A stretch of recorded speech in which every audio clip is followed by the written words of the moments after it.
NACL, we had two pretty fun series today. So game one. AOE versus FLYC. So going into the series, I was expecting FLYC to 2-0. I think AOE they're 11 and 13 as a squad, which is a lot better than like their 8 seed. And honestly, some of the games they lost are pretty fucking random. Like I pinged literally like Ronat. I pinged Rosethorn and Onat like a couple weeks back, like after they put together like a good series, and I was like, good job. Like, I don't know how to rate you guys because they played so many games so late in the season, and also like I don't think they played.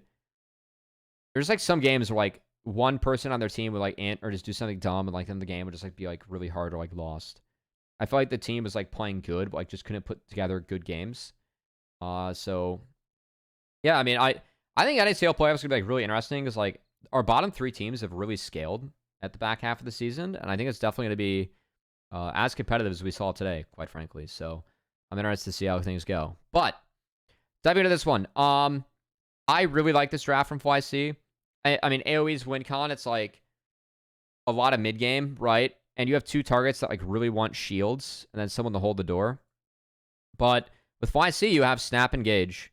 And I think for me, the oopsie here was I don't think they should have taken away Olaf. And I think that you should have at least taken away Nocturne. I Olaf against Renekton, like it's definitely a matchup that's winnable, but you can thematically, if you're going Karma Lulu, at least play to kite it out, right? You can't play to like Mantra E and walk backwards and walk out the Olaf. You have to survive this engage now if you're AoE, and that is a lot of upfront damage that's onto some pretty squishy members. So if there was any change that I was looking to make from AoE, like that might be one of them. But overall, Ori's obviously very high prio, and I thought Desire Rakan prio so early was interesting from FLYC. They do grab Vi, but Vi has different things that make her strong in this than Nocturne.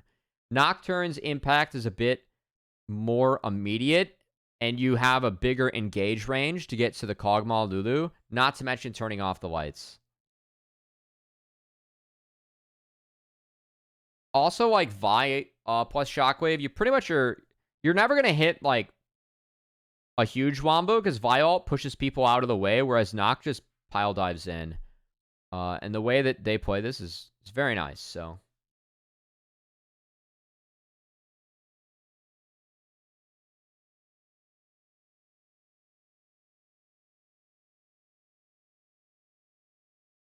All right. To any of the viewers that stay for challengers, you are the true based NA enjoyers, and I appreciate you.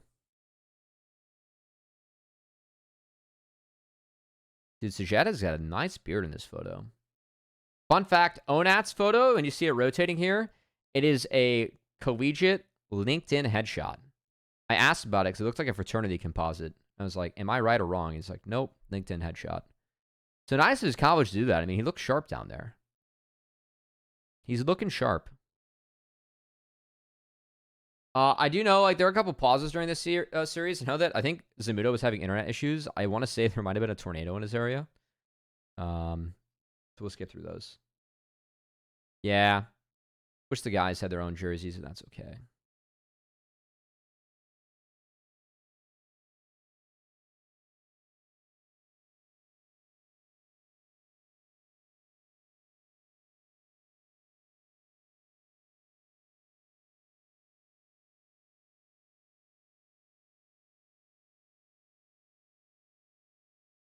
So we're going to pull Quad Flash, as it's a 4-camp from Rosethorn.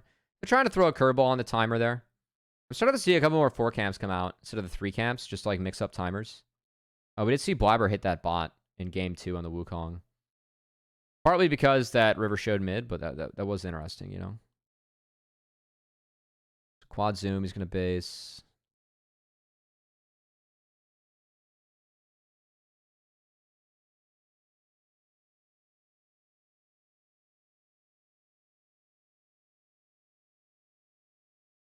We have the handshake as Rosethorn wants to base, get his own camps. Shaden definitely played this game to set this up to do the AoE camps, try and rush 6. Which I really like from Nocturne. And then this is just an oops from AoE. Like at this time, their jungle was in there, and they just spotted that Shaden was on wraps. So I think that on that timer, AOE should be able to reasonably assume that he was hitting the Raptor respawn, and it wasn't that he started off 1, 2, 3, right? Like this was like, if you see Raptors up on that timer, you know it's 1, 2, 3 that way, right? In terms of how the jungler is spotted. So that means, I mean, if Shaden's pathing the path efficiently, his option is to either go here, or his option is to go here, right? So even like with this warded, they spot it. Wixie, this is a cannon wave. Wixie and Breezy have to back off. Like that's it for them. They got the cannon wave in. They should be fucking piecing. Their junglers on top side, like they're in base. They don't. They greed. They try and keep up the pressure. And they get fucking roasted and toasted. Well, that's weird. We don't love that. I could be ready. I love this John Mayer album. Not apologizing. I could assume it's still instead. Zamido's doing a nice job here with his level advantage. He used it to push 30 off the cannon. It's nice. Not only that, it's got steel caps, so hold on for Zamido.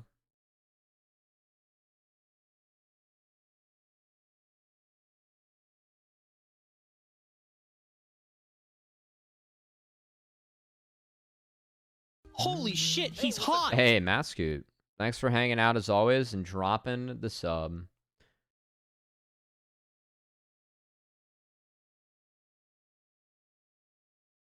So, big thing about this is that off these grubs, so grubs do grant a decent amount of XP early on.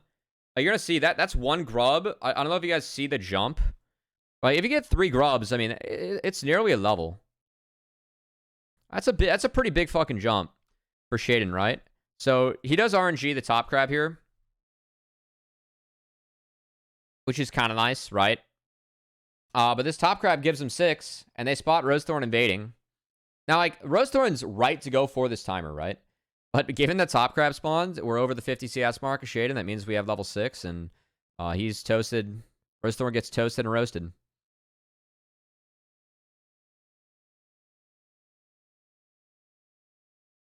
So, yeah, I mean, it's just easy as that.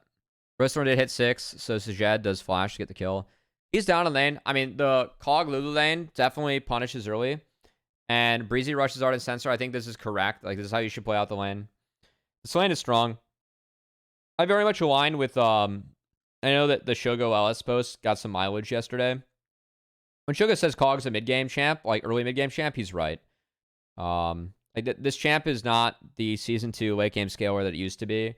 It's about, like, getting 1-2 items and using the W and how strong it is early to really punish. Because, I mean, like, later on, you are really reliant on your team to give you the shields and move speed to function because you aren't mobile as a carry. So, earlier when, you know, less champs are involved in your lane, you can actually really drive home some of the advantages you get in Cog's kit. So, I appreciate the approach from Wixie Breezy. Again, I think it's kind of a tough game to execute it. It's a good lane in the Xayah Rakan. I like Lulu in isolation into Rakan. And I like anything that outranges Xayah. I think it's a nice solution when a couple things are taken away, but I don't think it interacts well with Ori Nocturne at all. So it's not his strongest point, yeah. No, exactly. It's Barlow. I mean, he's good if he's allowed to auto. It's just easy to deal with him compared to other champs.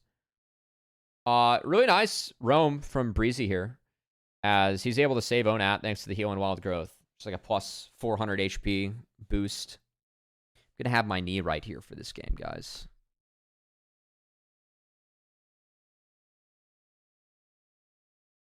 You can see Surdy right now. So he burned his TP. So he has item advantage. And he's using it to at least push the middle around a little bit. He uses Empowered TP right away to get back. And we have Onat. Mega move for the caddy. So Quad will respond.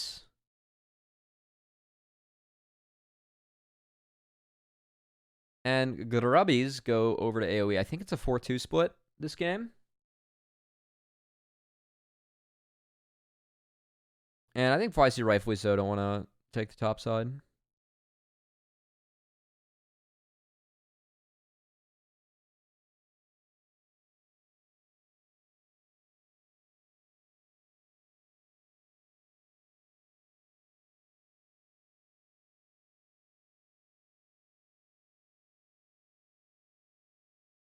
I didn't love this ult from Shaden. Like, I understand that, like, he thinks Zin's going to exit topside and that this timer could be available, but I just don't think there's a world where you kill Croc here. Like, Croc's at a really nice item break point. I know Zumuto's down TP, but this is one where I think that, like, you should use this on Onat mid, if anything, and 3-man again. Like, you're going to get the kill this time around. He doesn't have flash. So Zumuto early flashes. And that's a big Q that he hits. So, I mean, we're renacting, right? We're kind of piss chilling.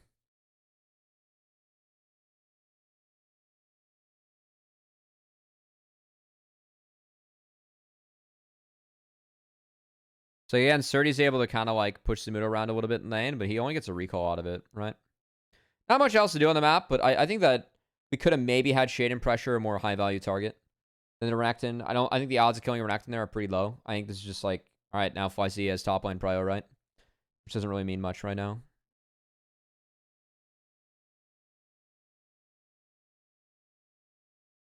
Lost to find another. I hope he looks like you. Yeah, she's nicer too. Yeah.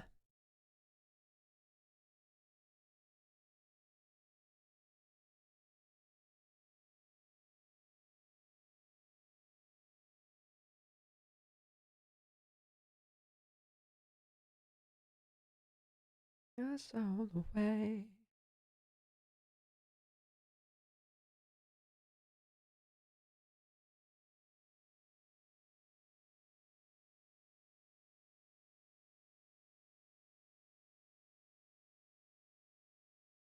Was there always an esports merch tab in the OL client? Not always, but as of late, yeah. Okay. Hold on, we got another skirmish breaking out. So we have dragon spawning. FLYC are gonna play to this through bot. And we do have Shaden pull the trigger here. But Wixie flashes the wall, which is really nice. So they get out of the Nocturne Ori combo for flash. Bit expensive, but overall, I mean, they feel really good about this if you're AOE. See Wixie, it's the double W. Good chunk of the breezy.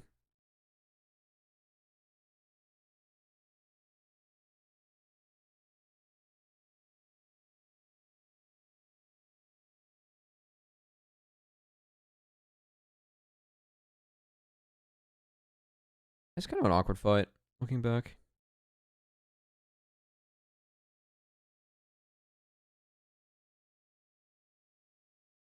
And they throw everything on a Rosethorn, right? And he gets a lot of help from Breezy, but ends up not being enough. Like, all Rosethorn can do is go in. Sajad uses the pit to reposition to get the E. So actually finds the rip. And then it's double flash out. And while it's going on, Surdy is tailing Zumuto. So he picks up mid wave, and he's going to get Prio on top wave, which I mean, think it was fine for that fight. He doesn't really want to fight. Zumuto's got Eclipse right now, so...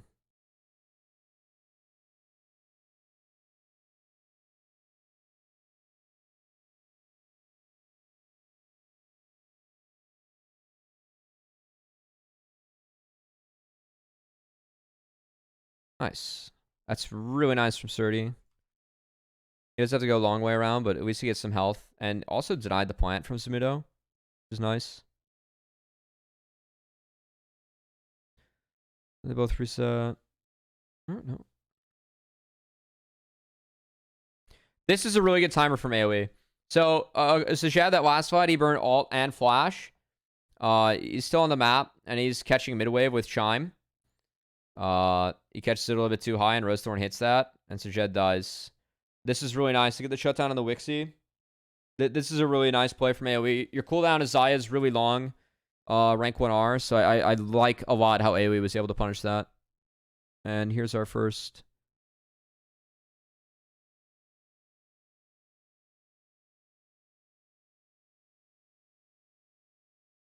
We had a pause, so we can skip it.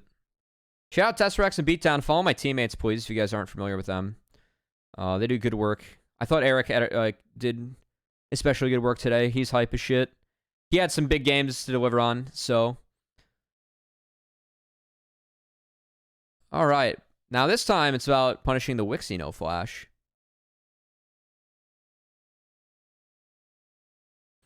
And Sturdy has a really good angle to attack Wixie. So they burn everything on the coggers. And it ends up being kind of an awkward fight exit.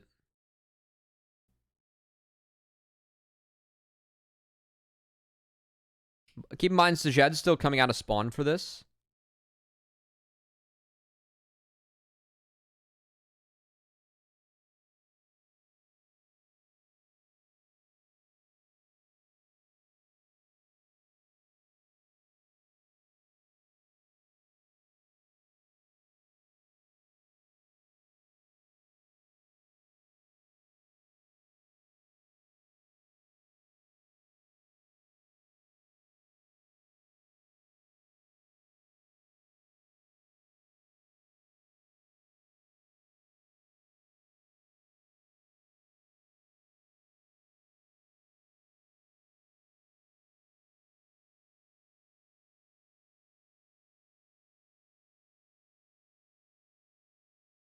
And Herald, a little bit of a seesaw going on right now.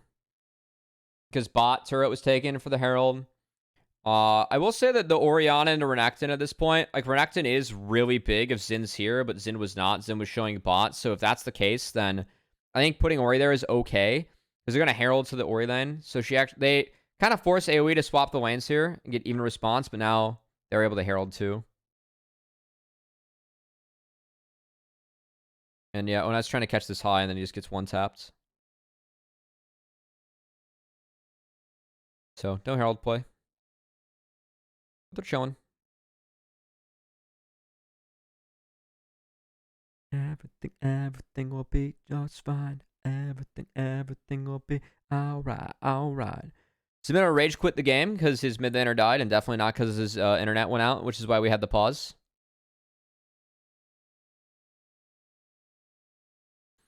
Alright, so now we have Dragon started.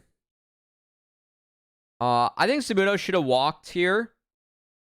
And FLYC are going to do the textbook, we drop Herald with Dragon Spawn. So they pulled Zamudo TP, and they are not going to play for this because they didn't have Prio over the river. And also, hold on, let me check real quick. They didn't have Paranoia or Shockwave up for this. So I like, given this, that Rose Thorn was on this objective. I think this is the right call from AoE. And FLYC are making the right call in response. Because they don't have these ults up, right? And that's the big timer they're looking at. It's the very basic, we have Ori, when ult's up, we make a play. And when it's down, we don't. So, they are going to make a play, but it involves not fighting, just taking neutrals. And they get double crash off Herald. So, not bad. I think Quad is want to overcommit into that flank, given that Zamudo could pinch, so they're trying to play for the top side exit. But if Quad were a little bit further up there, we would have had a lot of trouble walking through that, and could have led to a little bit more pressure. So, by that logic, it was a decent angle from Zamudo.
We have the Orionox split at the moment. We are trying to play out 3 lanes.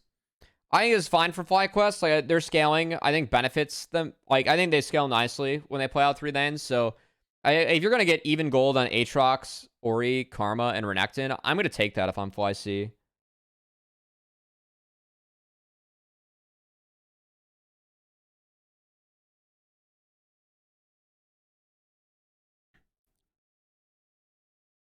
So Quad buys some space for himself, but this fear from Shaden was really big because it bought Quad a lot of time, and they were able to like nearly take down Zamudo, who does heal for a metric fuck ton.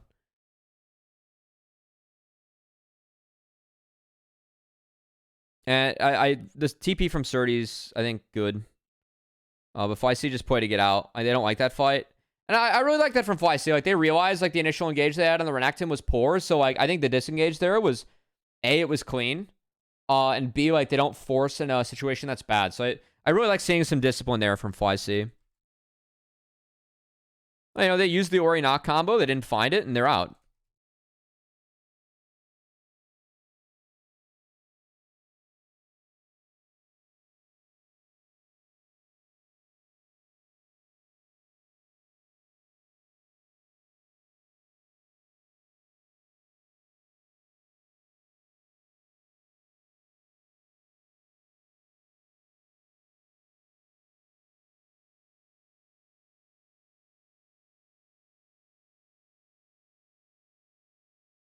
This was big because this is right before the Drake, and so Paranoia is down. I feel like that's a bit of an oopsie from FLYC and Shaden. Like, you pressed the R and then they just didn't go. I will also say that Ori also makes this game a lot harder for the Kog'Maw, because like Kog'Maw does have to walk up. The only way you can get out of Shockwave is either by tanking it with Karma Lulu or flashing it. So I did really like this answer though from AOE. So there's no Paranoia up for FLYC. I don't think they want to fight the Drake, so they retreat north. And AOE just has Wixie go and solo it. So like they can always drag Wixie off, but they kind of call FLYC's buff and say, hey, you aren't going to seriously consider this Baron at this game state. So we're just going to take our free Drake. Chime's threatening the angle, but doesn't find it. Now, if I see they do have the Paranoia up again, so they can fight if they want. And that's, I think, why Chime's looking like they're planning to cut him off. They at least get the high road onto mid, and they're going to take the inner. So I thought it was actually a nice back and forth from both of our teams. Amazing games this series. Yeah, I thought both supports played pretty well, which I was happy about because like I do think pretty highly of Breezy, but I don't think Breezy and like AoE have had the split they wanted. I think they both kind of showed up today. And Chime's been really good this split. Like high key, Chime's been really good this split. Like if we had challengers all pro, Chime was a shoe in for first all pro support. It's a really nice pick on the Zamudo. Like the CC chain is really, really well done too.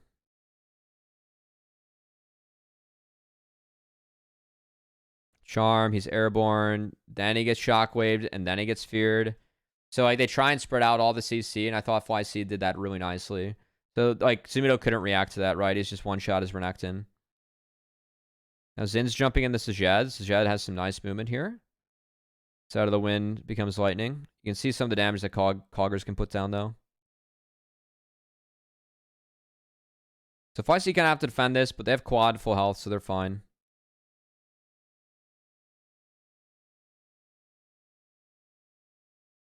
Two X only, guys.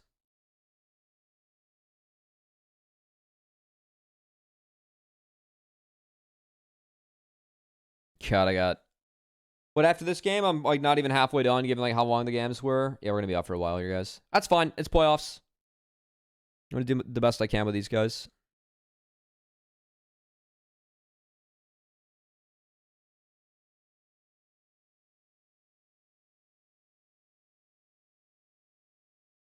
This is nice because like kind of like what AoE was doing with FLYC and the Baron. They're calling the bluff a little bit at AoE here. Surdy did have a TP that I think was. No, he's got TP up this entire time. But again, like Surdy's getting some solo farm. I think solo farm benefits the Aatrox a bit more and the Ori a bit more than like what AoE has in their solo lanes. Like Ori at this point of the game much more valuable than the Karamba.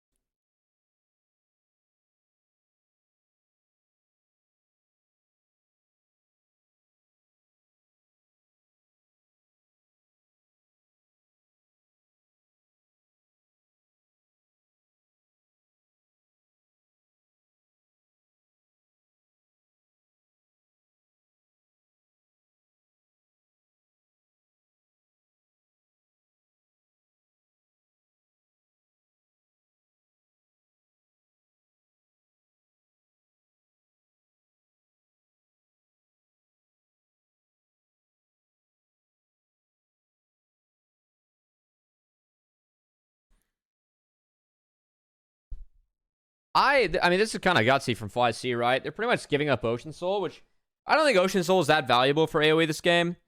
You can't heal under the shields, which is nice, but like FLYC's entire comp's about one-shotting you and like one-shotting the cog, right? So they're gonna pull Baron, and this is where the game ends because they force AoE to kind of walk in, and Chime just has a brilliant angle here. So you're gonna see, hold on, you're gonna see Chime. I love how Chime plays this. First off, he's on a control ward, but look at the sweeper running from Rosie, right? So Rosie's got sweeper running. Chime retreats from it, and then like right when he's shown, he goes, hits 2, gets the spell shield and the knockup. So the spell shield is for the charm, but then still it's the knockup on the Onat, and everyone just explodes. Like, I mean, the fight's just over before it starts. It's a beautiful angle from Chime. That's a really, really, really nice fight from Chime. Setup and execution. Forgot you were a Swifty? Fuck yeah, I'm a Swifty. We got the Eras playlist going.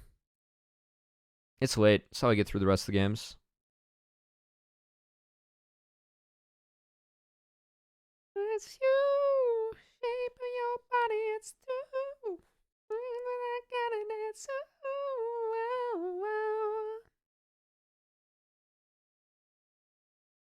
We can hit the notes a little bit.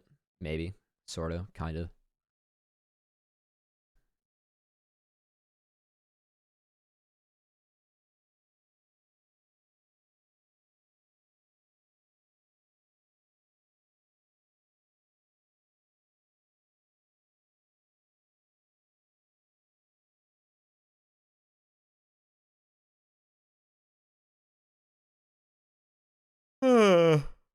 Shelf FLYC. They got a pretty nice chunk of a lead. I think they put out this Baron really, really, really nicely, by the way. Again, the Aatrox and the Renekton, and like shifting quad a little bit back and forth, I thought was really, really good.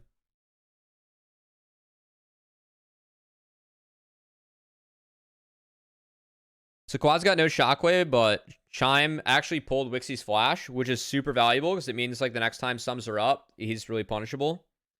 So like the game plan now is just to get out, and they're fine. So Jed gets the Renekton, Wixie overextends, quad takes down Karma, and that's game. Even if they pull back, Chime getting that flash from Wixie is really fucking worth it. And I think Wixie's got to put you a little bit more careful to try and space that.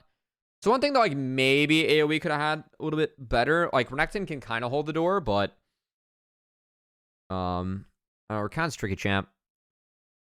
It's like when Rakan does pop the charm or the quickness, it's just tough to interact with him with a lot of champs, so.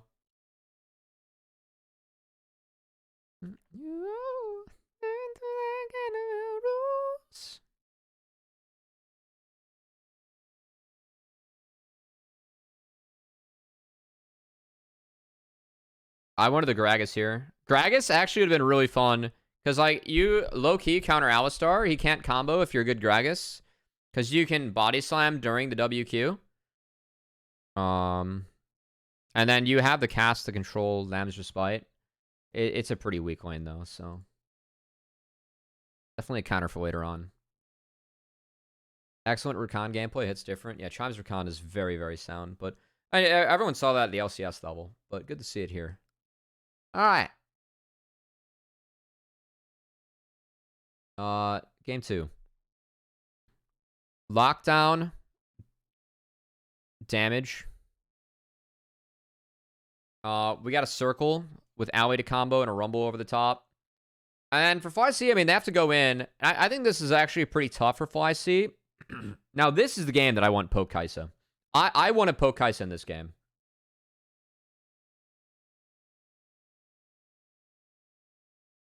I think that if FLYC changes up this pick, Poke Kaisa is actually, like, doable. I don't know exactly what Surdy would have wanted into Rumble. I mean, I think Renekton's okay here. Even if it is in Rumble, like, you can at least win. You would win both side lanes later on if you get that Renekton ahead.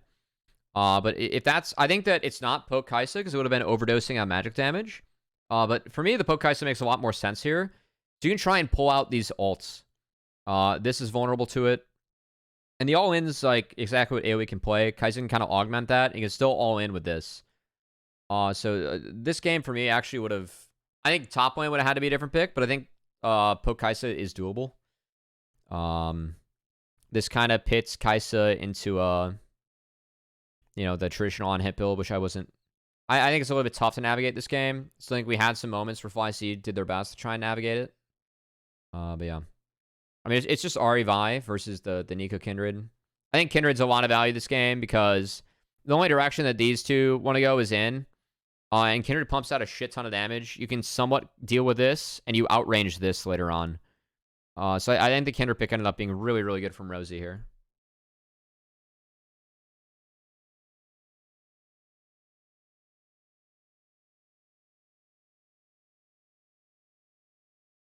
All right, folks. I've got quite a few more games to go. We've got 5. It's 11:15. Wait.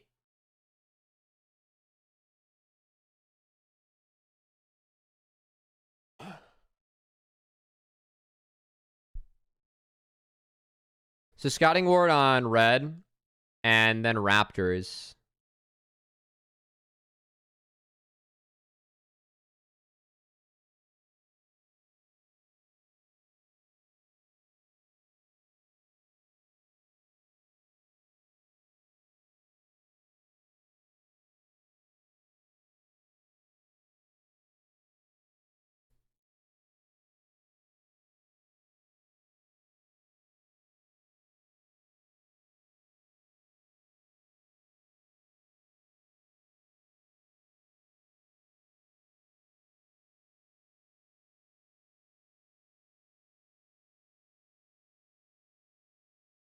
Chimon's Jed skill shots going wide there does mean that they can kind of hold away, which is nice, given that Rosie's on this side of the map.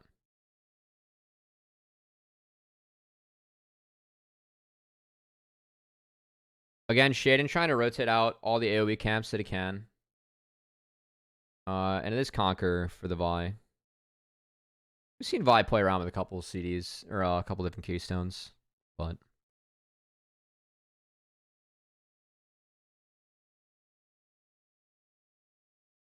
Oh my god, it's so nice. This was so fucking nice from FLYC. I think Breezy plays this really well, by the way. So Chime, during all this, by the way, he enters the brush here, and Chime sits here the entire time. So Chime's sitting here for like 30 seconds pointing this out. All right, I'm off work. I have an important question to ask you, Cubby. Is that fine? Fire away, Swede. I can't wait to hear what it is. Like, this is so good. Chime's still in this brush. He's kind of bluffing that he based after the 3-wave crash. But they didn't. And now it's... Breezy plays this really well.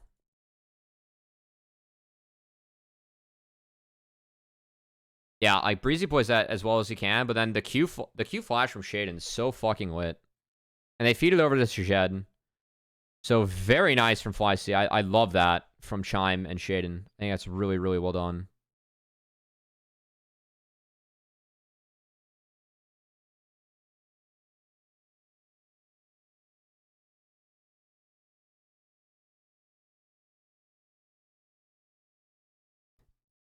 If someone were to refer to Tyler 1 as their white whale during his most toxic days, would that make him their MOBA dick?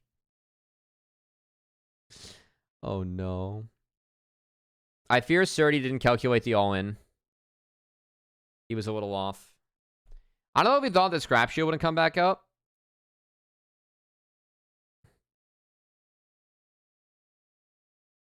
I don't know.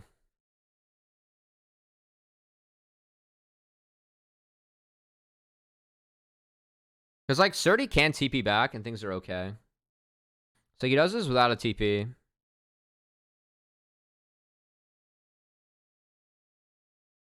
And he's just off by, like, an auto and a half. So that hurts. Usually when Surdy takes all ins, it's, like, for pretty good reason, or they're somewhat calculated. That was a flood.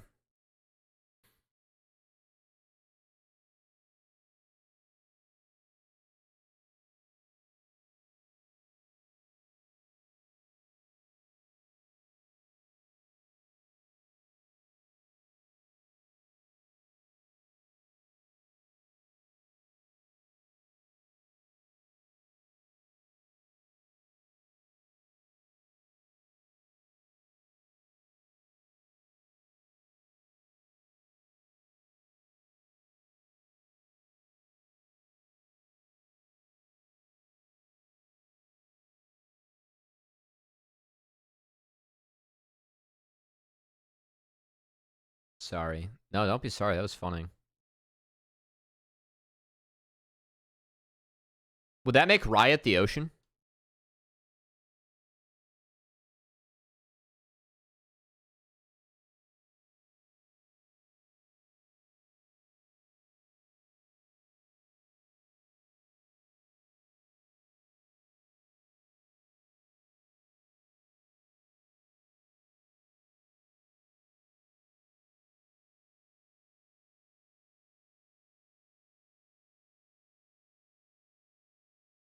Isn't Team Liquid the ocean? No, they're 4th.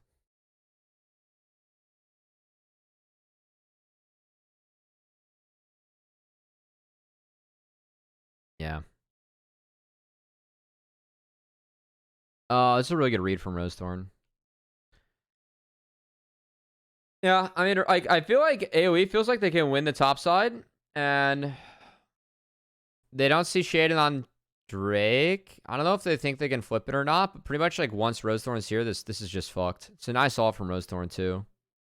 Or nice ult from Zamudo and Rosethorn for that matter, but like top's just fucked when that happens, you know?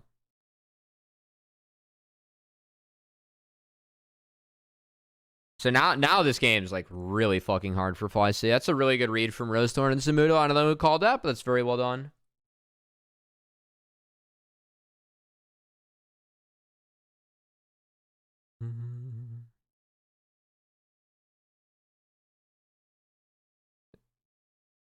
Hey, Goat. Hope you're doing well. Hey, good to see you, Adam. Hope you're doing well, too. I think it's late where you're at, if I'm not mistaken.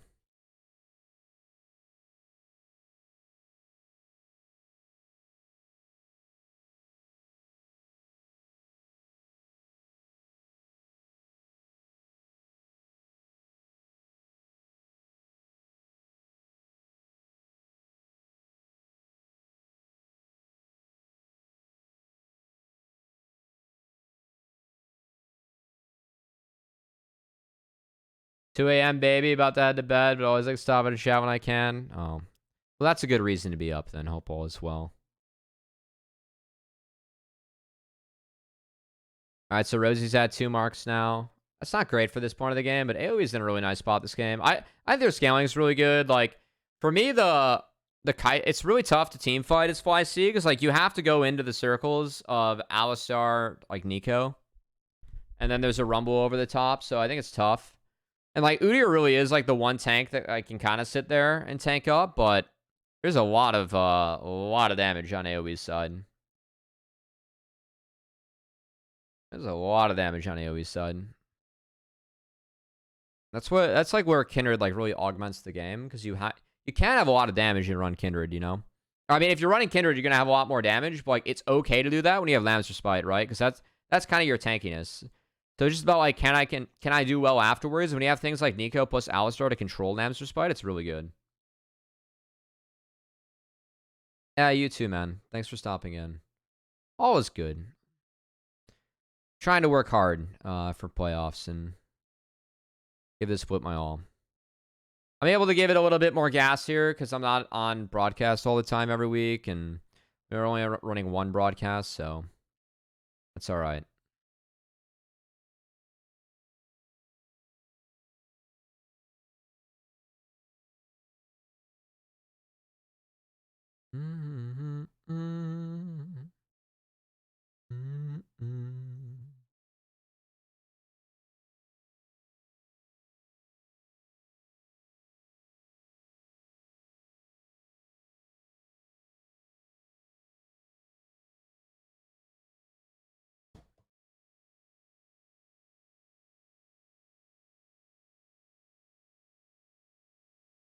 Oh, that's right. This fight was... Yeah, so this fight, Surdy can follow, and he chooses to do so here. It's a really good TP from Surdy. Because like, he comes in right when Lamb's Respite ends. I think that what ended up going wrong here is, first off, I mean, this TP is just too deep from Zamudo. It's a really nice chain from FLYC, but it's kind of a panic ult from both Rosethorn and Zamudo, right? It's like where the lead is for AoEs. This equalizer doesn't really hit much. And then when it expires, Shaden has a really good re-engage. And quad. Oh, I love this fucking flash from quad. Look at this flash from quad. He flashes to get a better Q. I think it's really, really smart and really good in this scenario. Watch this flash. He's going to alt flash. So he just he gets the double Q on the Rose Thorn then. It's really good. He does die, but it's a wipe for FLYC. It's a 5 for 1. It's actually like super hype. Like just like that, they're back in the game, you know? I thought it was well played. Like I think Rose Thorn and Zamudo probably want their alts back. And Zamudo probably wants this fight in general back. Like the TP was tough, but I thought the turn from FLYC was very, very well played. You can see like all the time that FLYC have to buy before they can fight like that because they really had to wait out Lamb's Respite. Albiald also buys a lot of time, you know. Who could stay?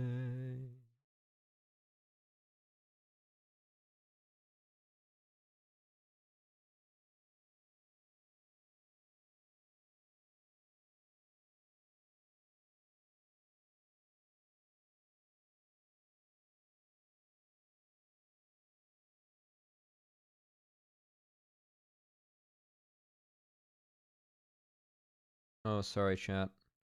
I kind of want to see if that 100 Thieves tweet's doing anything.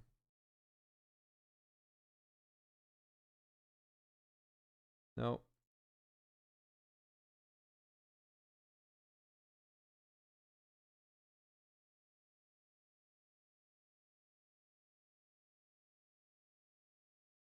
Sorry. All right, we're back. Oh, wow. Quad actually fish for Rose Thorn. I kind of like that. Again, I always love bluffs. Bluffs are always nice in League. If you have a good bluff as a player, it's Pog. It's always Pog. You play a lot of League. A lot of these guys know what to expect. If you can find bluffs like that, that's where it's fucking at. It's one of the many reasons that Caps is so fucking sick of this game. Nice buffer from Chime. Oh, it just doesn't matter. He gets schmelted. I mean, the original look is on the ONAT. I think the mistake here is that Chime retreated. Like, Quad still wanted it. So, Quad and Chime is not on the same page. Leads the new TFT set and then crashed in A servers like an hour ago. No shots. I heard that patch 14.16 was like already live, but that's kind of funny. Well, guys, I guess you're just forced to watch the gameplay that we have on this channel. We must VoD review. You can't play League. Might as well watch the League that you can't watch right now. Sorry, I'll stop torturing all you. Sorry if I'm sitting weird tonight. I've been on my chair like all fucking day, so we gotta mix it up a little bit. Do they have to roll it back just to patch again tomorrow? That's a tough night for the software devs. That's a long night for them. I don't know how it gets bigger than this. Soity. Nice flash. I mean, the flash from Zamudo doesn't really matter. I like this play again for FLYC. Like, man, I feel like FLYC, like, they cook some good angles sometimes, you know? Like, a minute before Dragon, you know, we're just kind of fixing lanes. Maybe Zamudo's able to push us out and get an item. Nope. Get cooked.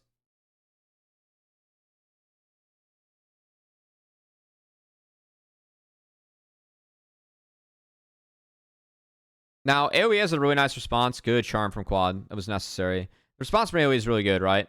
They get a big Herald empowered push into topside.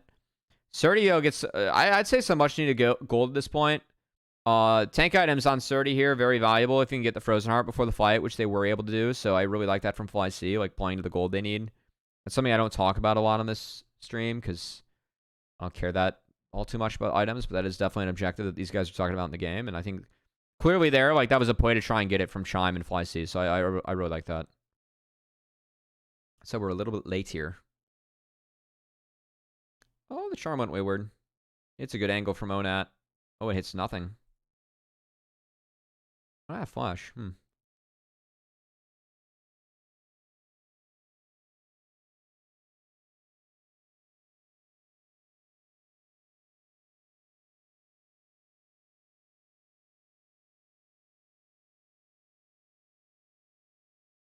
I mean, if I see you drop the dragon, it's a 1-for-1. I don't know, 1-for-none. Well done, AOE.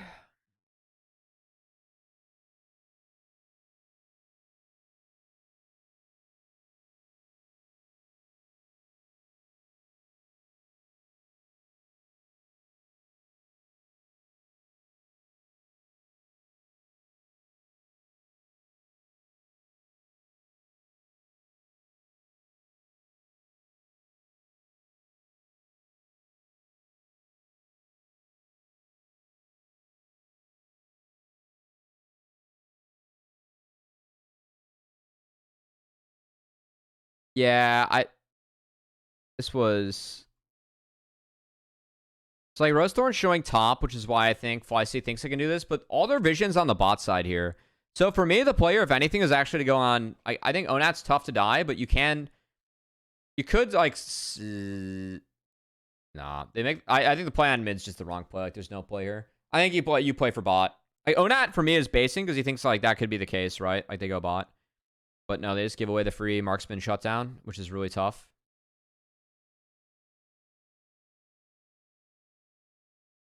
And then AoE goes straight on the Baron, which I love. Shaden has no ult and no flash. It's really, really nice from Quad. And Lamb's Respite is necessary. Oh, there's out of gas.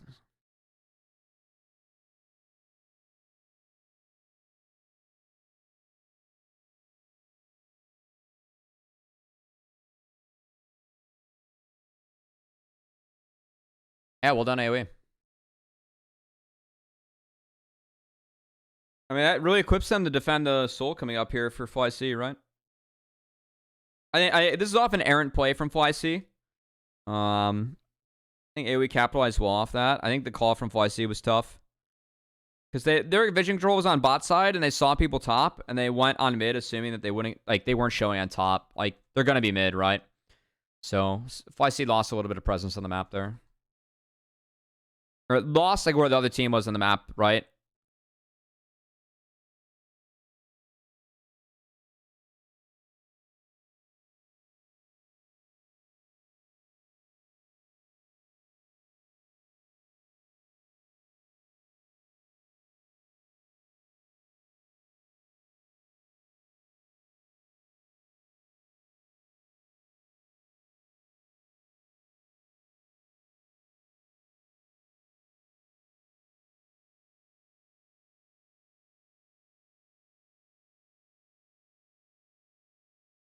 Yeah, I mean, that's nice from FLYC because they pull Lamb's Despite early, but Chime gets locked up by Wixie. It's a really nice ult from Wixie.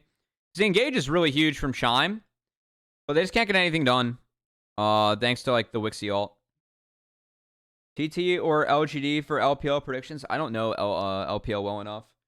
If you want a trusted LPL source, go to Kelsey Moser. She'll be biased towards TT, though.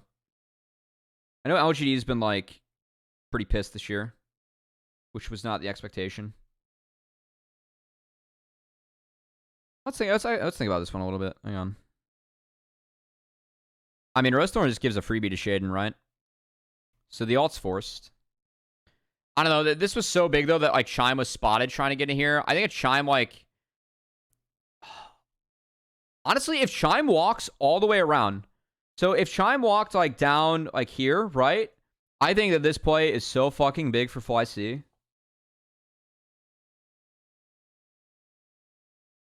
Because maybe the Charm from Quad came out a little bit early, too. Like, they kind of overlapped the CC a little bit. It's a really nice Nico ult to hold the line, but I think the ult from Wixie was huge because, like, it just kind of prevented, like... Yeah, there's no follow-up available for FLYC. So that's the Drake.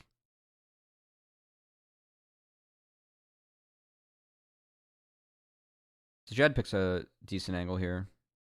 But, like, you can't out DPS Wixie, right? Like, Wixie's... Yeah, you're Varus. You're chilling.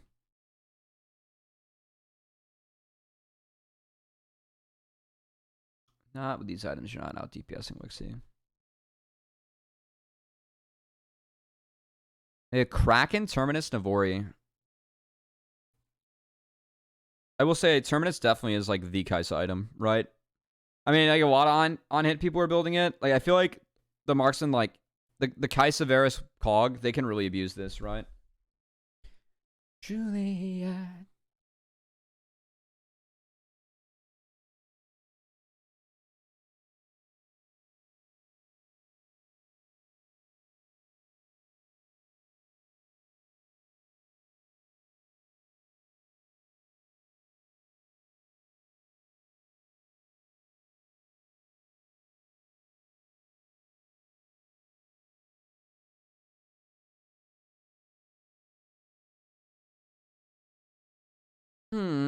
God, I can go through the next game still in another series. Oh my god.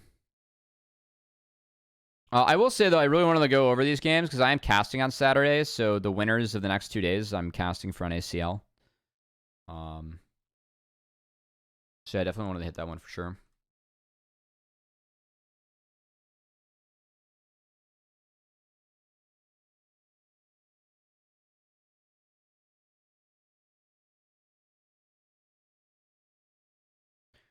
Oh, this is... It's a hell of an angle coming in from quad. The charm hits. Rosethorn was still able to get Nav Spite off, which is really big. At least bought some time. But then Chime just goes in over the top right after it. So the engage landing after Nav Spite means they have control over it. So Jed does a really nice job kiting out the Onat. Was it Tangled Barbs there? But you can see Surdy like can't really tank up the front line. It's really hard for him, especially when the enemy team has red buff.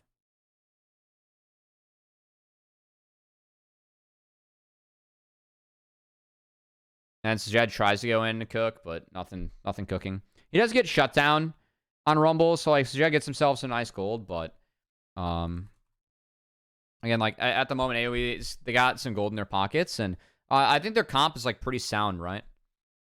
Like, and if you aren't able to one-shot Rosethorn like this, like he's just too big at this point. Like it was a decent attempt, but Jed, I think, like hindsight being 2020, needs to commit ult to take down Rosethorn. Like right there, if he ults and Qs and they one-shot Rosethorn, maybe the fight goes a little bit different, but...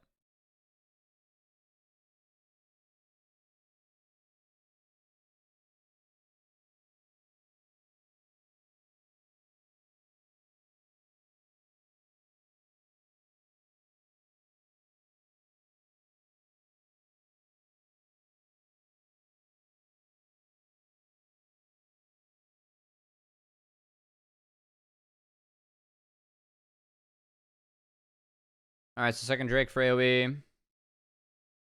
I told you boys it'd be a C9 3-0. Hope y'all made money. Damn, I didn't realize that some of the bettors are making it here. I will say that I can't bet, just given, obvious reasons where I'm at. But if you do bet responsibly. Have fun. I hope you're of age and betting on, reasonable websites. Best of luck out there. In the past, like when I wasn't working with Riot, like I bet on Worlds and stuff, but I know too much. I can't bet. It would not be fair. And I had to sign a contract like I couldn't bet at some point. Yes, I only bet channel points now. It's true. I'm with the Ox here. I mean, like, perfect example, like, being today, like, I knew River was sick going into the match, right? Like, that wasn't, like, really made public, so. I'm the Michael Jordan of the league betting, to put it lightly. Well, best of luck.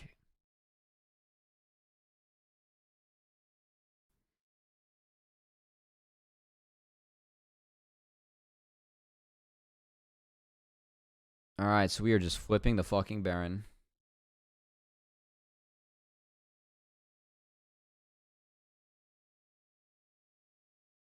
So Shade and Flashes out of Chain of Corruptions. Yeah, FLYC wins this one 2-1. Game 3 is fucking crazy, though. I had FLYC 2-0 and Fear 2-1. It was 2-1 FLYC and 2-1 Fear today.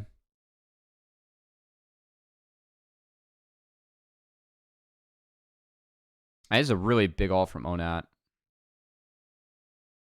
They should know that's Onat, though, right here. Like, the combo with Breezy is too big. And it's onto the right member in Sajed. So he gets one-tapped. So now it's just, like, the fight has to be on quad, but they just don't have enough gas. Like, the carries are up, right?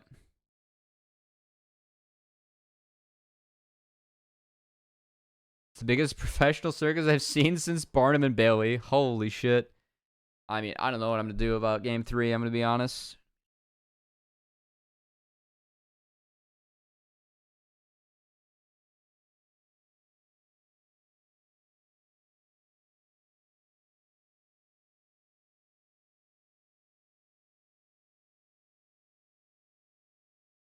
Yeah, it was a big steal from Shaden. It was a big steal from Shaden.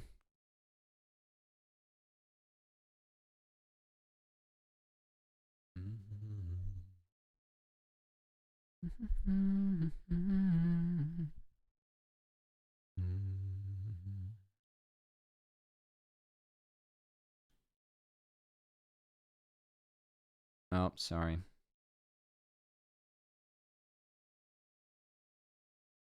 Thank you. It's not off, just a window capture. Sometimes the window goes down. Honestly, we're going to skip a little bit.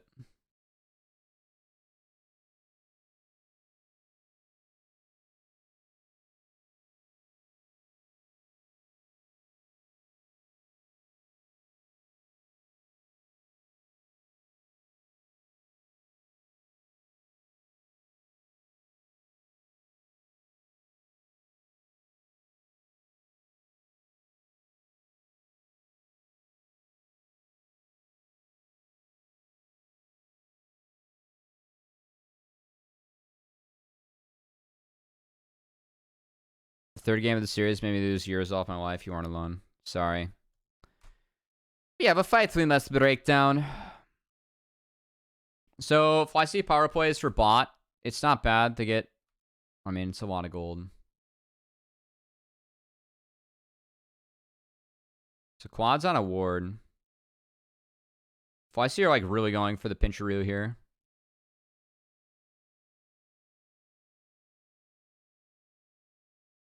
They did a decent job carving out like a pocket, but they spot Onat. All right, here we go. Oh, this is actually so unfortunate, man. The quad charm and the chime ult, rel ult pulls Rosethorn out of the quad charm. Watch this. That R, you see charms in the air right now. It's lined up, and the R pulls Rosethorn out, so he's actually able to get ult down. If that hits, Rosethorn doesn't get ult down. It's pretty big. Wow. I didn't catch that watching live for sure. I mean, I think AoE's comp again is like a little bit easier to execute, but yeah. It was not a good way, Oxier. I believe during that game, I got pinged by Numi. I'm going to scream in the office.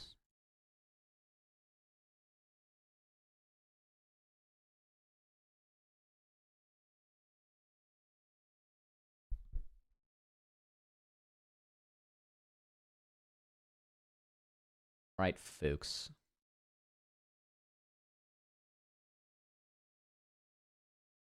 Let's go. Game of 3. All right, this was the game of the split.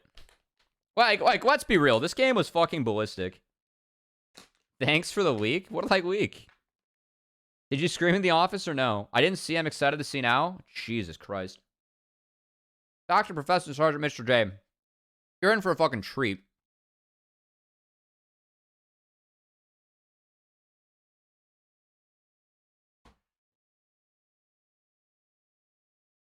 It's not so OP as first pick every region, I feel. Some of it's to split up Senna not, which is why they consider it OP, and I very much believe is OP too. So.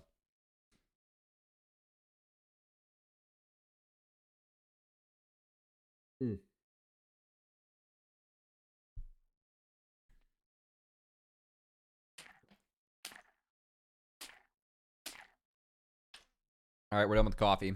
Big gulp of water. Here we go. All right, this draft. Boys pick not. Of course, it is fearless, so keep in mind some champs off the board. First pick not. Rel Jinx response. We have the flexibility. Can answer not to. Aphelios plus Hui. So Hui just being power picked, and the Ahri response. Ahri definitely comfort for Onat. He's good at it. What I really like here is, I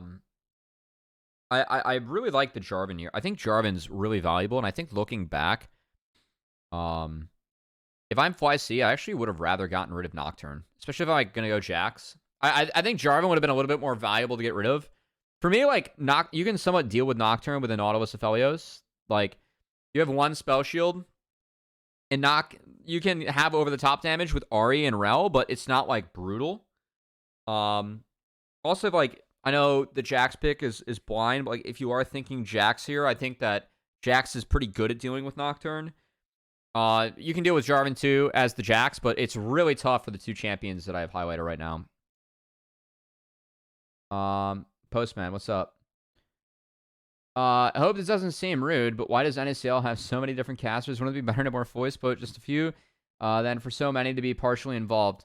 I will say that we've had some guests show up from OQs. I believe so Hawk and Grapes, and then also Cam's announced for Saturday, so I'm working with Cam them on Saturday. I will say that like personally, we kept a similar sized team going from 2 streams to 1, and I have less days I'm working this year. I like our team, I like everyone on it, but I'm forced to look for more work given the changes, and I have been looking for / doing more work. So yeah. I have mixed feelings on it. That's not my call to make. I love my team, and I definitely consider it a privilege to be a part of this league. But yeah, that's a question for me not to answer. But if you feel that way, we definitely have a lot of different faces that show up, right? Like we didn't have everyone on every week, so yeah. That said, ignoring that or the rest of that, I think Jarvan made this game pretty hard for FLYC. Just because both their carries are immobile. And yeah, like Jarvan can really pressure these guys. And all of a sudden AoE, they're playing off flash timers. And not only that, but like you have Jinx that has a lot of, like, can outrange Aphelios. And if you lock down Aphelios, like this front line for Jinx is really, really nice. So I like the AoE team comp. I think AoE put together a really sound one. And I like the only, like they can't even respond like an Ori here because like Ona has it. Jarvan was indeed a problem, yeah. So yeah, I mean, I was like, look at this draft. I'm like, goddamn, like I think I'm AoE favored, right? Like they have a lot of auto attack damage, and Ahri isn't like the strongest damage against Jax. You can, like, you have to hunt him down on the side. Udyr can win this lane, but I was a little bit worried for Jax later on. But I liked AoE's draft actually. I did prefer AoE's draft, yeah. I'm slightly biased towards Jinx given what we've seen Jinx do in NACL too.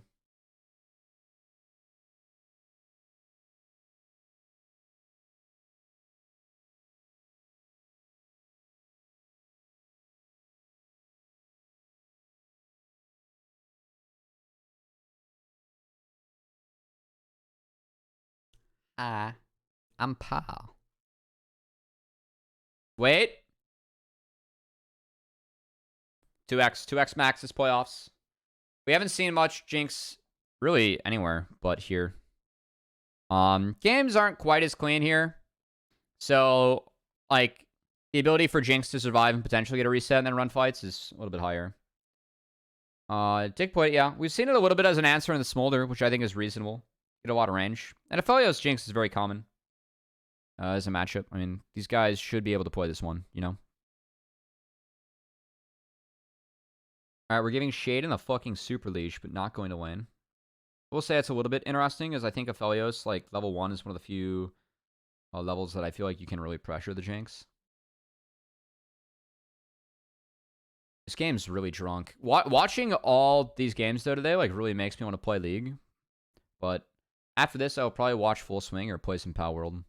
And I will not be streaming that. We're fucking chilling. Also, I will say, if you're over the age of 21 and would like a beverage late at night, it's a good game to watch a beverage too. Or have a beverage and watch. Oh, boy.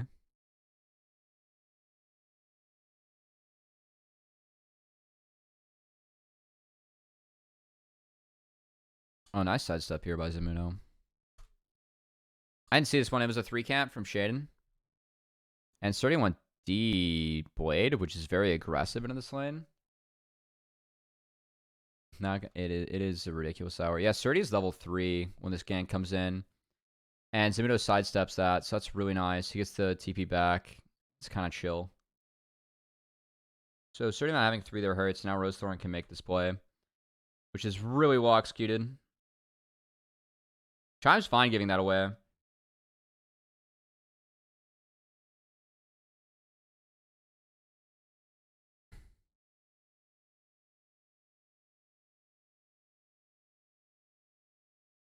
I mean, that's really clean.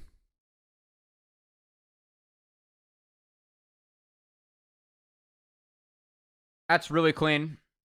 I mean, seeing the Sejuani Jacks, I'm not surprised they tried to play through top, like, at all. It's really well done by AOE. Like, this game should be pretty winnable for AOE from here, right? Like, they have Jinx ahead, and top lane is kind of hard for Surdy. And now Breezy's going to make his way top. See if he can get anything done on the Jax. So he is spotted. And Shaden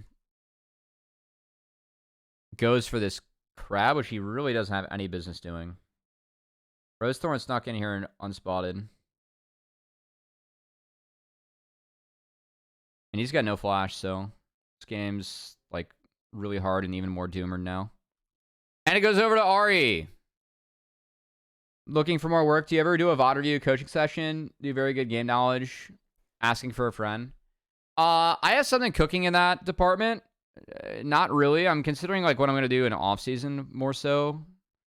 I got one thing kind of lined up. And the podcasts have helped for sure. Podcasts have been really fun.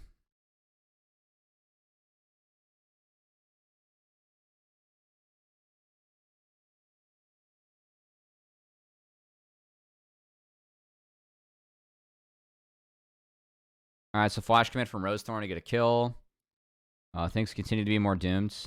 Nice answer from Onat there. Got Quad to take a tower shot, so he can't step up and look for more. And Rosie's on Grubbies. So yeah, I mean, it is a really tough game right now.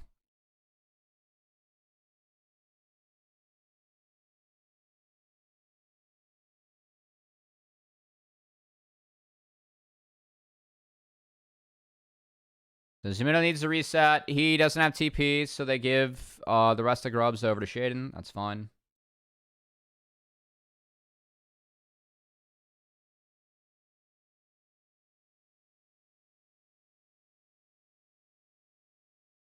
By the way, if you guys want to ask about tomorrow's matchups for LCS and or NACL, feel free. I think I've got FlyQuest probably 3-1 or 3-2. I don't know. I'm a little bit worried, at least. I think if I'm going up against TL, I definitely don't want to give TL 2 winning side lanes. I think they play really well when they have 2 winning side lanes and that kind of pressure. Just like how they rotate around the map. I think it's very sound. But I also think that like if FlyQuest can kind of play stable. Like Jensen's mage play has been very good this split. And he did show that he can play some Hui and Talia before the match, which could be big. So kind of curious what kind of approach TL takes around mid, because I think highly of APA still, like, when it comes to affecting the map. And I'm wondering if they can maybe find some matchups, like, especially Talia-wise, where he's able to do that. Oh, that's tragic from Chime. I think there's a play here. Rosethorn doesn't have any flash, and Shaden has ult. Oh, that's tough. That's tough. Feeling very stuck. Growth as a player and dropping on to games. Feel I could have won just going through the motions in, yeah. Don't seem to make major mistakes. Things on TL to step up more. Yeah, I mean, me too. That's kind of why I framed that one the way I did.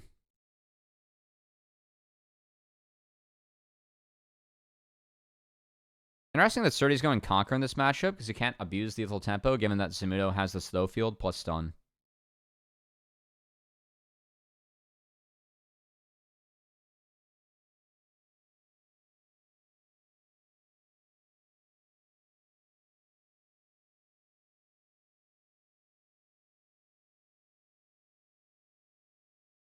This game was one of the craziest matches I remember watching. What's up, Ryan? Yeah, this game was absolutely ballistic. I like the setup from Surdy and Shaden. It's just a really good answer from Breezy, like, again. I mean, I feel like each support played pretty well in this series. I really like this from Breezy. Like, he doesn't show on vision. And he's at least able to trade back. Like, it's something, you know? A little late, but it's something. And I think the read from Breezy is what's good, you know? I think the read's really good. Whether the play lands or not, it's a good read. Kind of turn my brain off when I watch. This is how I want 2024 Worlds to end. Holy shit, dude.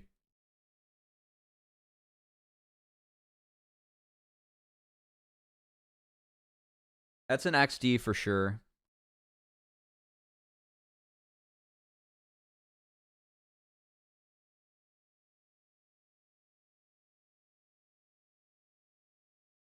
So again, play through top's kind of the answer. Surdy survives until we jump back in and he eats it for the team. So he gets his two teammates to recall, but unfortunately, you know.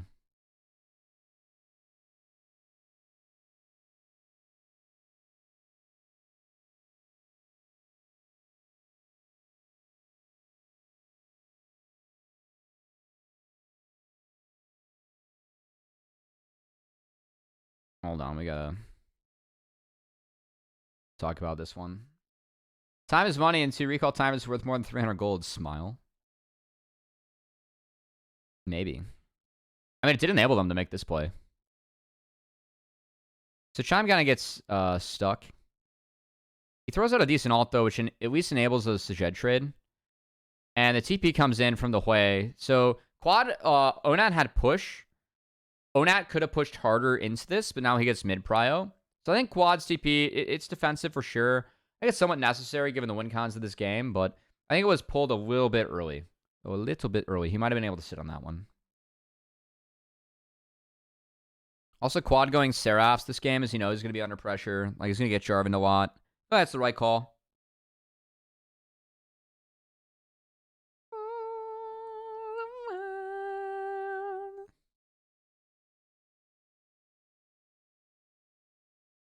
Oh, that was tragic from Chime. I don't know if the knockup affects the Z access at all from J4, or if he just threw this one wide. I can't. He just threw it wide. He just threw it wide. And Jinx gets a piece too. That hurts. So, I mean, again, like, this game looks great for AOE right now. And this game looked great for AOE for the vast majority of it. Hello, Quana.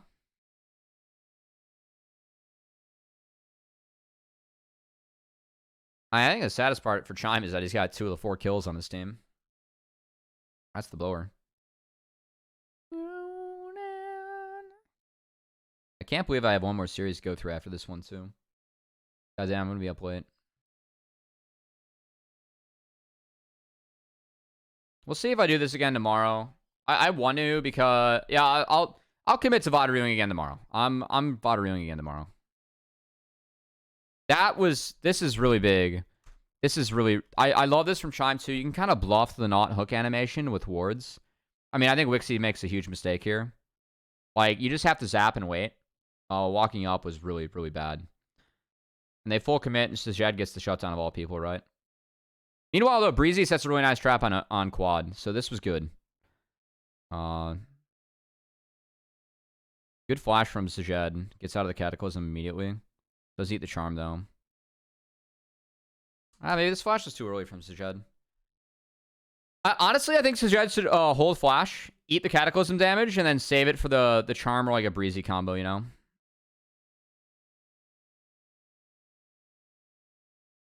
And then Surdy TPs. Zamudo cannot respond. And this is big because it gets Surdy back in the game.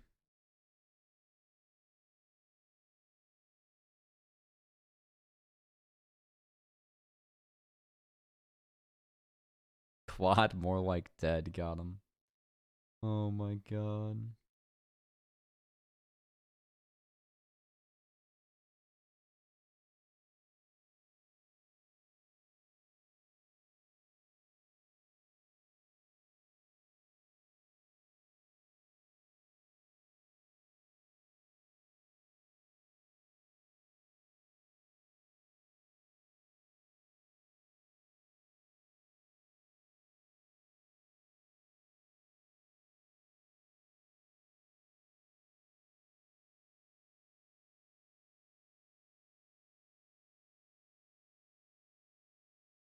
All right, so still trading. We have to drop the Drake. Some really important gold went over to Sajed, though, so his game state's much, much better compared to what it was.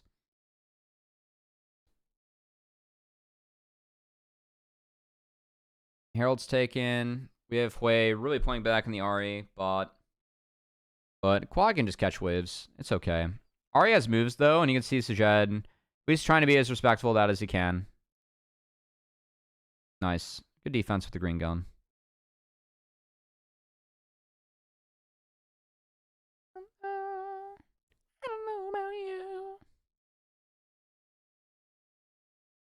I actually thought there was an angle here for Chime to flash over this wall and get Wixie. And they don't have a lot of vision, but I will say that Onat was just spotted bot with no TP, and Zumuto's top right now. And I think that if they flash on Wixie, he's dead as fuck on my screen. So I would have really liked this play, given the timers in the game. I think you kill Wixie and you remove him from the map again here if you're FLYC. So I would have liked to see Chime actually flash and take that.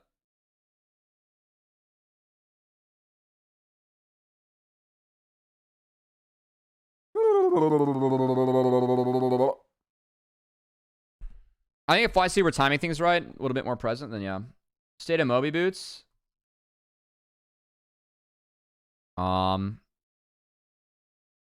think support timers almost like got too normalized, and people just realized they can do it without Moby boots. Also, team fights are so important right now that in combat move speed actually matters a lot. I used to never take Mobies in solo queue. I played for Swifties a lot, especially like on Blitz, like how valuable it is on like your W. When do we get the Belvath copy pasta on the stream? We're never gonna see redacted.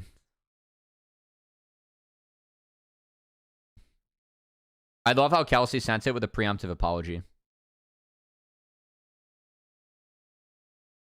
Yes, Quad. No one's showing. Playback. Good Quad. Well played, Quad. One of your nights.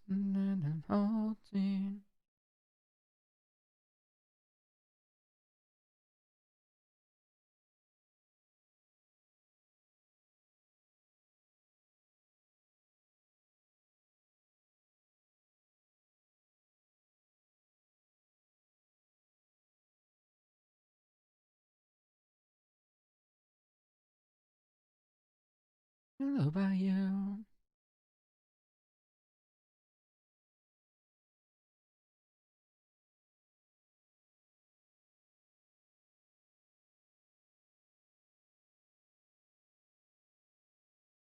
All right, so 20 seconds till the Drake. Onat's fixing top. He does have the TP. There's a ward stuck on the Baron. Spicy doesn't see quite yet. And Dragon's still being dropped. I mean, I can't really blame FLYC for this.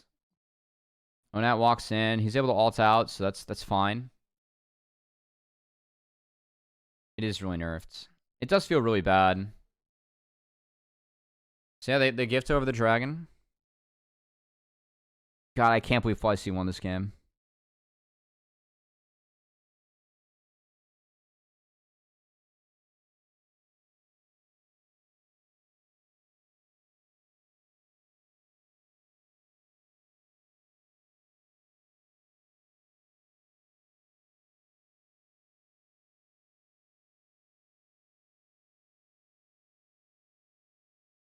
This is really appealing for the camera, isn't it?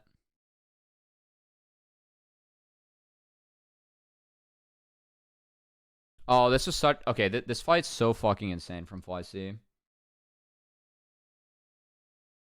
So Onat spots Chime, but then they spot Rosethorn in the jungle, and they just all collapse on him. And it's so lit. So Chime ult's used. Chime's in trouble. 30 TP's in. The Jinx ult missing so big. So this fight gets messy. Watch Sajed during this. First off, the turn on the Ahri is so good. I really like how FLYC played this so fucking well. The turn of the Ahri here is so good. Onat definitely like overplayed himself. Sajed had purple gun on him, so it's the root into the full turn from the team. And then Sajed just melts everyone. Like, Sajed's positioning is just like fucking chef's kiss here. Yeah, no, the Jinx missing rocket was a huge deal. But man, like, the way that they committed on Ahri and then Sajed positioning throughout the fight was really pog. Yeah, because here the purple gun hits Onat. And so that's the route that like leads to finding the Ahri. And then they just don't get Sejed. They kite out Wixie a little bit. He does reset there, but then Surdy has E up. He's able to go pressure Wixie. It's really well played. Yeah, the Jinx flash forward, he really wanted the reset. I mean, I can kind of see why, but like Surdy being up, having W up's huge. He didn't step back and respect that. And again, Sejed positioning throughout this entire fucking fight is just fantastic. No, this team fights like actually legitimately really well. Like the way they play around each other and the cooldowns like actually really fucking good. Yeah, the Jinx all missing was a huge deal. I didn't see Jinxie. Let's take a look. I think Chime Alt was a little bit in self-preservation. Maybe it could have been held. He's trying to chain it on the Chime. Yeah, he could have dropped it. Like, he could have flashed and it would have been a little bit better. Like, maybe you catch 30 there. Quad also had a lot of damage in that fight, but yeah. I think Jinx Flash was like the big oops here, but man, that was so fucking crazy from FLYC. Again, I think Sejed just had a brilliant fight. This fight from Sejed is like actually... I love the turn onto the J4. I think the turn's really good. And then the fight from Sejed is really, really, really good too. 30 TP is really nice angle as well. I also think Onat played this fight too fast. Like, the dash in to get caught by the Sejed ability is really hurt. So yeah, I think the two AoE carries, they kind of mucked this fight a little bit. Yeah, but I mean, props to Sejed, man. The team turns from FlyQuest down to the J4, the Ahri, and then Sejed positioning throughout the fight was really, really, really good. This game's still really fucking hard, though, for FlyC. Because Jinx is a problem, they have to get every Drake from here on out.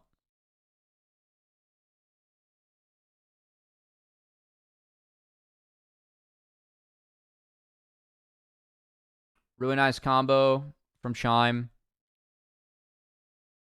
He starts with all. The Q, everything somehow found J4 still. But, I mean, you just pick jungle. Push continues. Really nice. Ahri takes a turret off this, but FlyC is the power play. So trade enters and then Ahri bases, but it's inhib for sure. It's not terrible from AoE. I do think like Ahri wave clear, especially during Baron push, is actually reasonable, but there's no way they can do anything there. Also, I'm a Witchbane enjoyer personally on Ahri, so I like to see Onat building this. I think it's... I know Dimera is like plays and studies a lot of Ahri and has strong opinions on it and definitely believes Witchbane's good. I think the item makes a lot of sense for me on the champ, so I'm kind of a fan of it.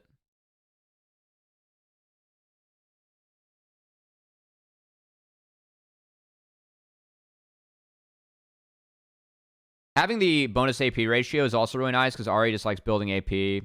Pen's not the greatest given the kit, like especially just how the Q works. Weren't building it, yeah.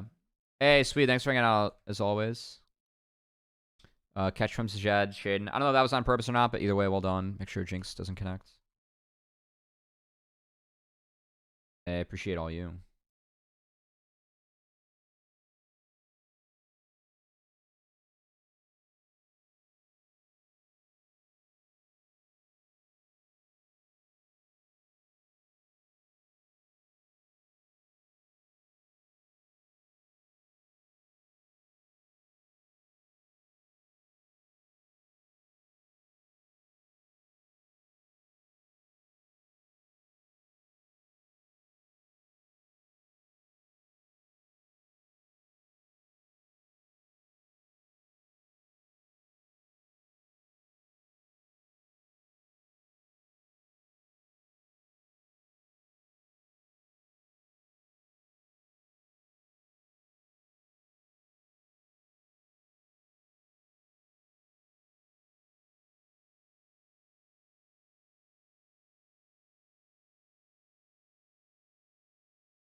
It's all good from FlyC. I mean, it's just really tough. Like, You need to defend the Drakes coming up. And Jinx is still big as hell. You know, 3 items on Jinx is scary. It's given the range, like what this champion brings, so. Bit of an ARAM. Favors the Hui a little bit.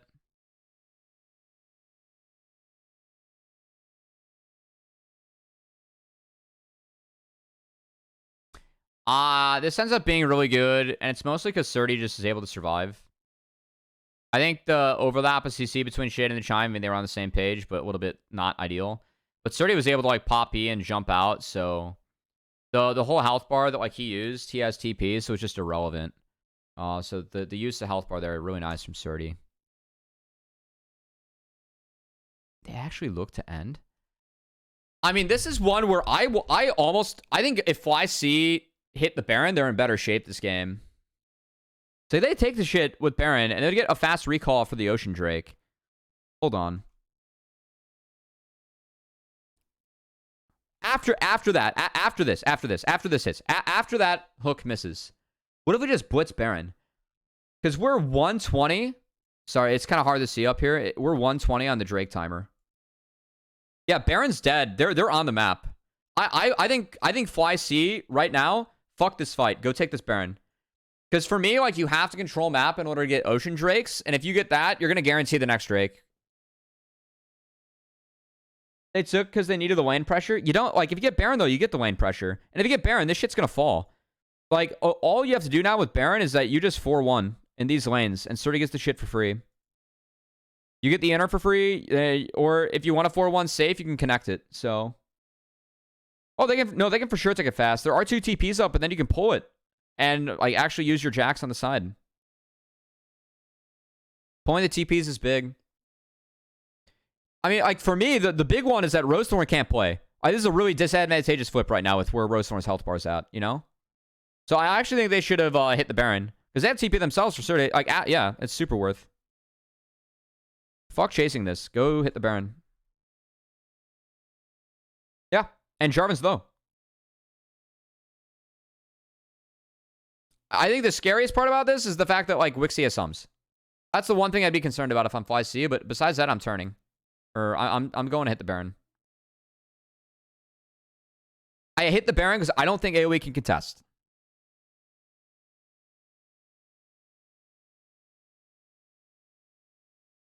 And again, if you get that, you guarantee the fact that you're going to take the Ocean Drake.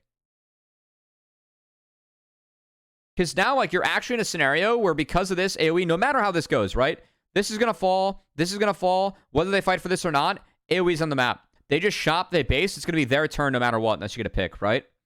So now you're in a situation where AOE, in theory, this is already dark, like all the way down here. AOE can get in your jungle, and you have to walk in the Drake that you have to take.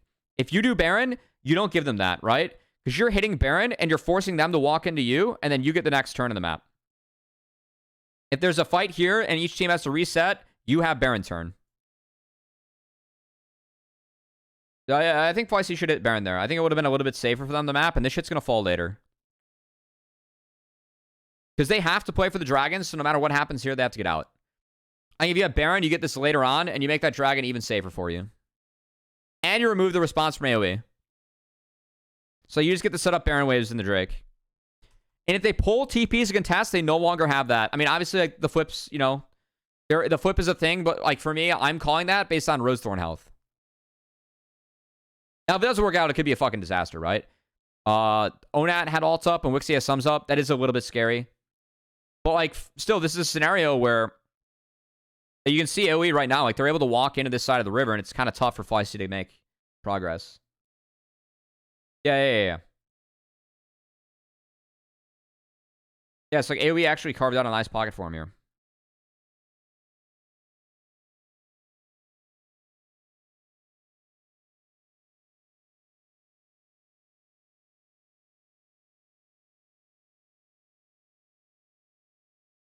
That's really, yeah, like, FLYC, like, again, like, this isn't the best spot for them. Hold on. We cannot listen to this version of style. It's worse. All right, hang on, chat. We're going to quiz you guys. Can you hear the difference?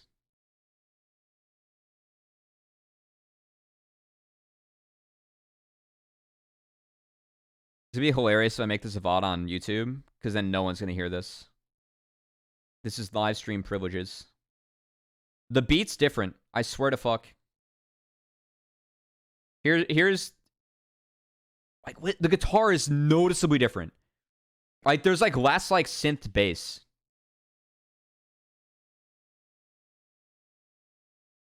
Like the guitar is like a little bit like more like higher pitch and tones. Like it just kind of drives. Yeah, no, this beat's so much better. I mean, guys, she's singing post breakup with Harry Styles, you know? There's more edge. This was immediate, all right? I mean, her voice has gotten better over the years, but this beat's so much better. All right, sorry. We'll go back to reasonable levels. Oh. The song bangs, though. When this comes on the workout playlist, it's a sub 830 mile.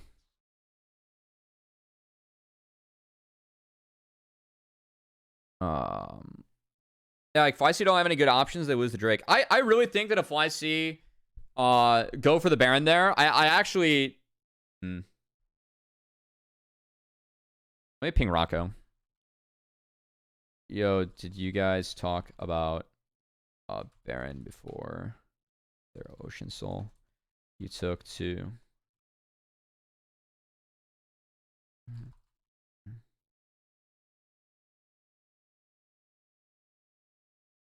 Game 3. Ah, Rocco's up. Let's get some live feedback.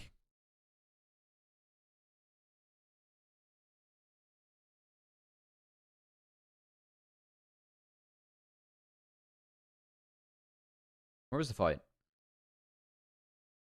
Oh, it respawned. Fuck. Oh, I'm trolling. Yeah, okay, yeah. Rocco says in hindsight, Nash was better, yeah. They thought they could dive and end, is what he's saying. Okay, yeah. I think Nash better as well. Some Ari had all, Jinx had sums, which is Baron. Also removes chance of dive and okay. FlyQuest agrees. In games like that, macro is fake anyway. True.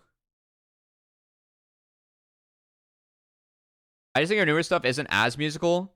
I wasn't a huge T Swift fan until Folklore. I really like Folklore. I think Folklore is like actually made me a fan of T Swift. All right, sorry chat, we were here. It's fun when I can ping the coaches and get some live feedback, you know? Oh, for sure. Hey, I coach a mid-masters collegiate team. That's all we had. Wars.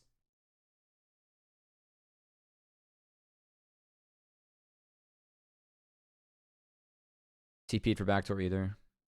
It's the only way we lose.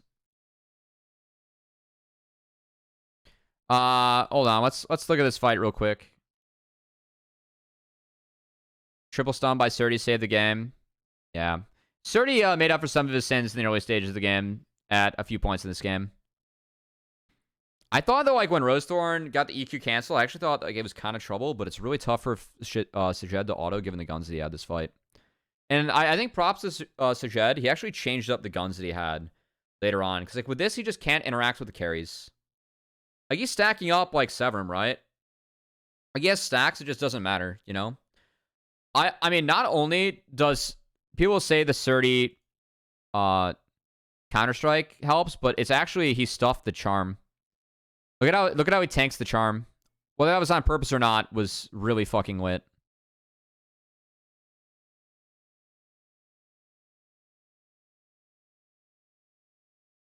Like, him actually catching the charm is what saved the game there.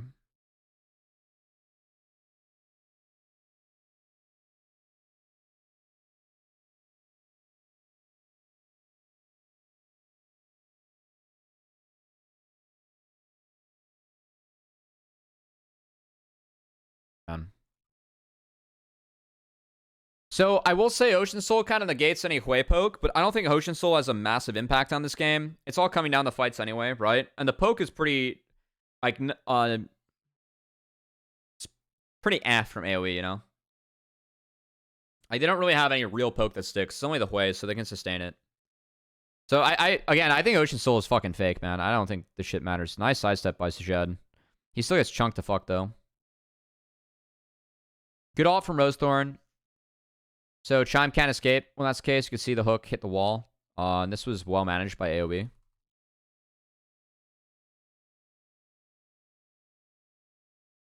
Just want to see setup for this. So there's a control ward in there.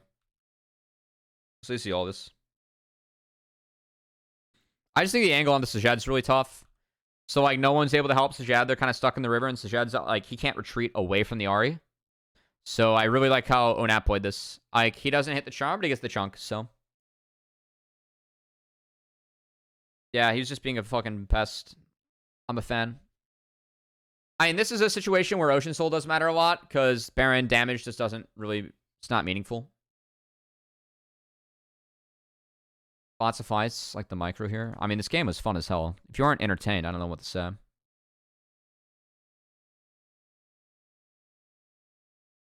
I mean, I'm fine with Shading going for flip there. It's fine. I think this game's hard at this point, you know? And you're down, like, they can't really take anything. Like, they're recovering base. It's you always flip that, you know? You always flip that.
Sorry, we're talking with Rocco a little bit.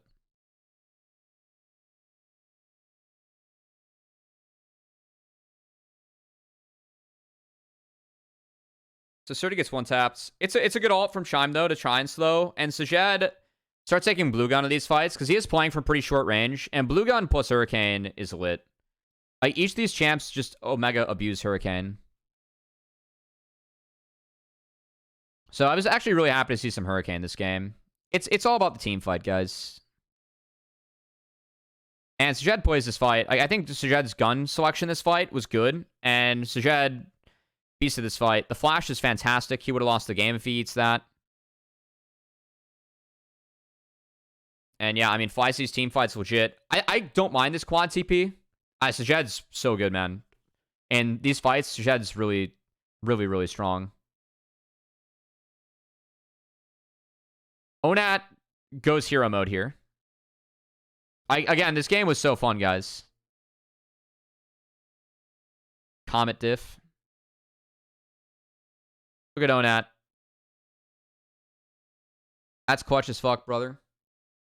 Yeah, no, Sejad positioning is really good. And he got mid inhib off that, which I liked. Your 1 minute till Elder, I think getting map pressure is totally worth. Yeah, he managed these fights really well, man. I pinged him after this game, just said baller.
This was a nice trap. Like, again, this is tough for FLYC.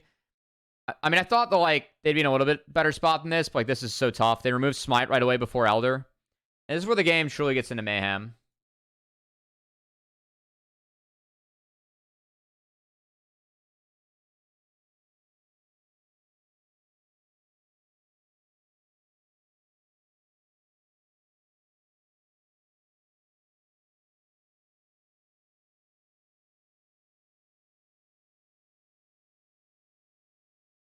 Hold on.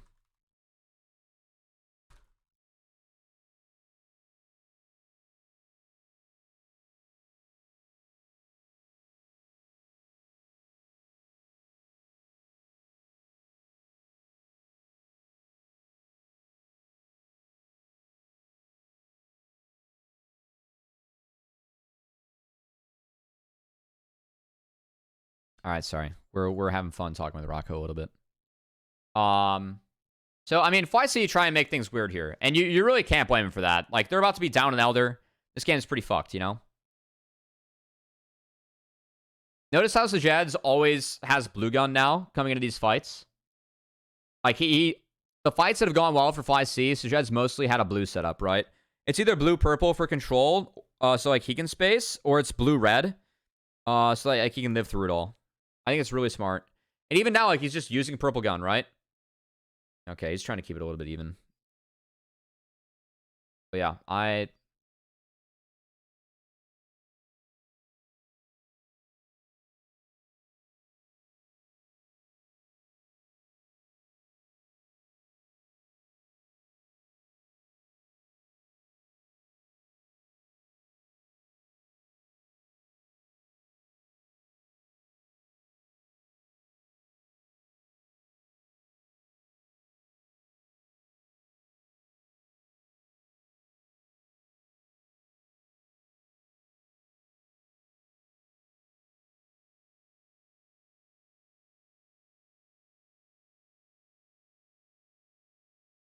So yeah, this is like a tough spot. Counter-Strike gets some value here. Surdy has the early flash, and Ward hops out, so he escapes.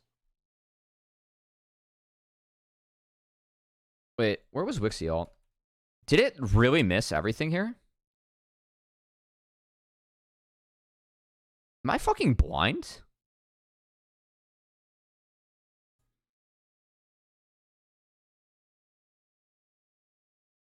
Oh, it caught Chime and Aftershock. I think Wixie could have waited to use that one. Yeah, he's just hitting turrets. And I think Wixie has to fight. I think Wixie has to fight. Like, they're playing like just to end the game and not fight. In these games, you gotta fight. You have Elder, my friend. Let's auto some fucking tanks here. And now they're gonna get outranged and chased by Hue. Oh, yeah, we're autoing. I mean, I think if Wixie autos instead of hitting that turret, the game's over.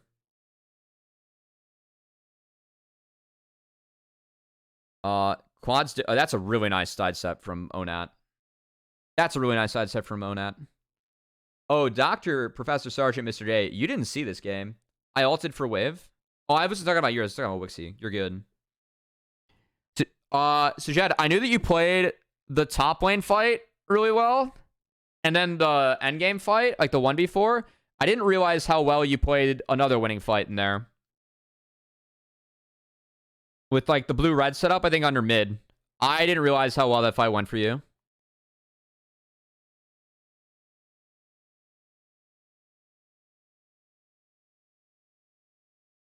That's a really nice W from Wixie.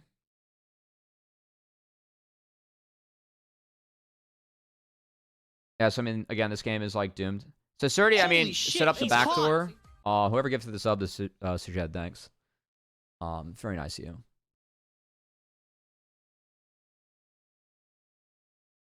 Yeah, this is the big one. Oh shit, you rotated that white. I mean, I'm a fan.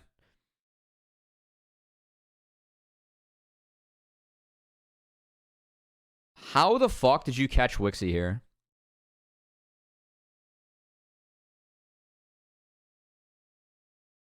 Oh, it's Hurricane. God damn it, dude. Hurricane's so OP out of Felios. Hurricane purple, baby. That's the That's right. No, I swear, you guys each built Hurricane, the Hurricane abusers. Yeah, and then he swaps into blue, and then like blue worked out really well this fight, obviously, right? Because we're Hurricane plus Infernum. And let's see if AOE can play this better.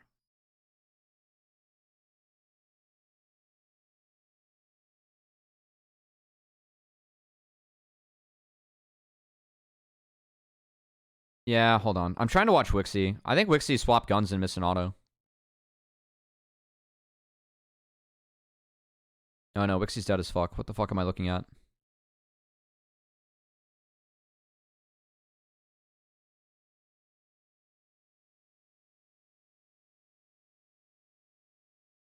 Holy shit, he's hot.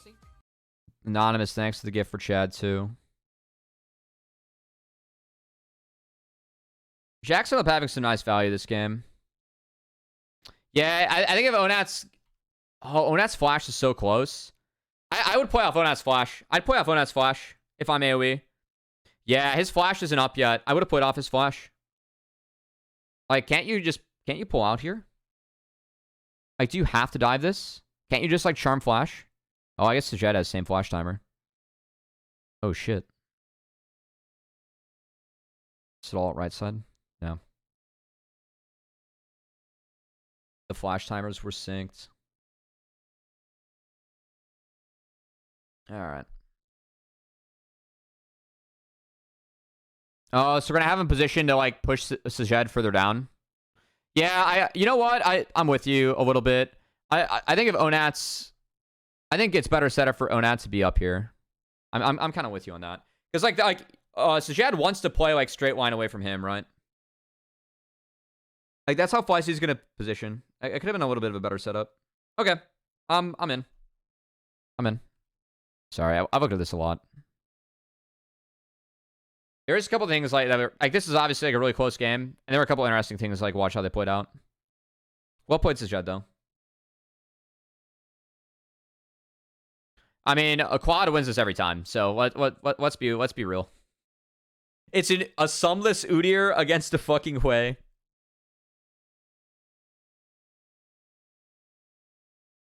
So this team is this game is like officially just now in beyond ballistic territory. It went from ballistic to beyond ballistic just like that. Yeah. I still think the big one for me is if Wixie hits Nexus on first fight. Or hits...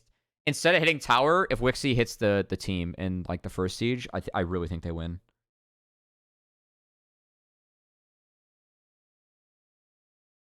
So they get a big chunk into Breezy.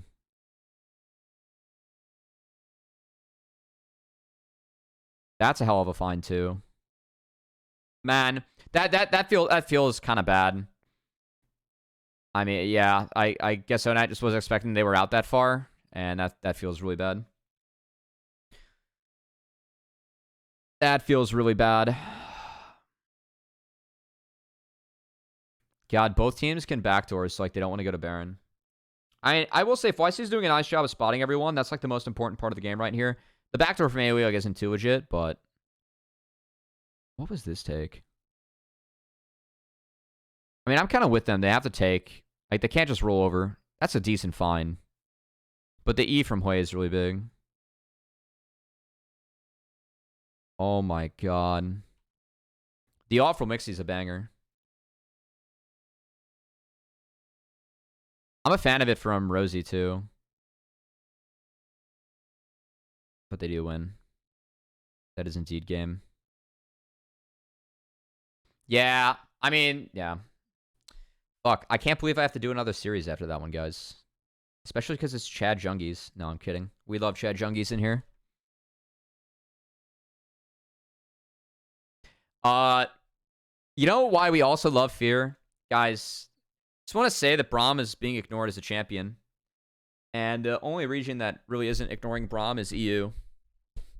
Yeah, I was an EU coach. Anyway, I really like this game for Braum. I think this game is really good for Braum. Braum, like, really wrecks what they want to do. Also, like, against the Varus, Braum is surprisingly, like, annoying for Varus to deal with. Just given, like, the shield can take away some Varus damage, but also, like, The slow field for Braum, it's okay. Like, it can be really tough for an on-hit Varus to deal with at times. So there's a lot of space that Fear can buy here for the Zeri between these guys and this. And obviously we have Dogpile comp, right? So we've not Naught plus Vi, which, by the way, I just want to say, I'm curious, do any teams, do you guys like care if you guys pick Vi and Naught together? I don't know if I've ran this by too many teams. I think I've talked to enough people about it, or like they've at least thought about it. But in Fearless, these are like the two most popular point and clicks that you can find as a team. And if you take them both in the same draft, you have no more. Like, this draft's fine from wildcard. But I'm wondering if anyone's like really talked about the fact that like Vi plus Naught matters. I mean, Mios is right, dude. I peaked GM playing Braum, all right? I'm a hard stuck D1 player, and right now we're like hard stuck D4 with like 60 games, all right? It was fun testing Smolder. I played a lot with my buddy Coco when he was playing Smolder. I was playing support with him. That was fun. That's about the only time I've had fun playing this split. I can't play now. I got a VoD you guys. We got too much content. That's fine. Versus full dive. Yeah, I mean, I like your guys' comp a lot. But Chad, I'm wondering if Vi plus Naught, have you guys had any discussions about how it's poor to pick them together in Fearless? It's 2 of your point and clicks. I'm going to be tracking Vi and Naught picks in best of 5, by the way. I think if you pick Vi Naught in a best of 5 in the same game, you add the scenario in spreadsheet. Purpose not ban not for Braum. Okay, this is good. I mean, I'm a fan. Trust me, I'm a base Braum enjoyer. Braum's really good. I was talking about...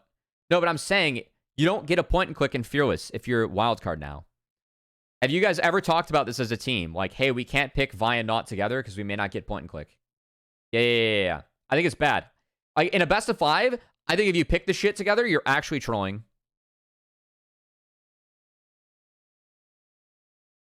Like, best of 3, I don't think it's good. You're iffy on Xin Ori together? Oh, okay. Interesting. Okay, yeah. Okay, that's another good one. I mean, you can at least Kindred, right? Which, I mean, you got a little Milky Way action in today, which I appreciate. I think Kindred's good right now. But yeah, okay. I didn't know as much about that one, but I'm glad we're on the same page with like the Vi Naught a little bit too. Okay, I was wondering if like you had considered this, because it's definitely a talking point I've used, because like these are just popular point and clicks, right? Let's go.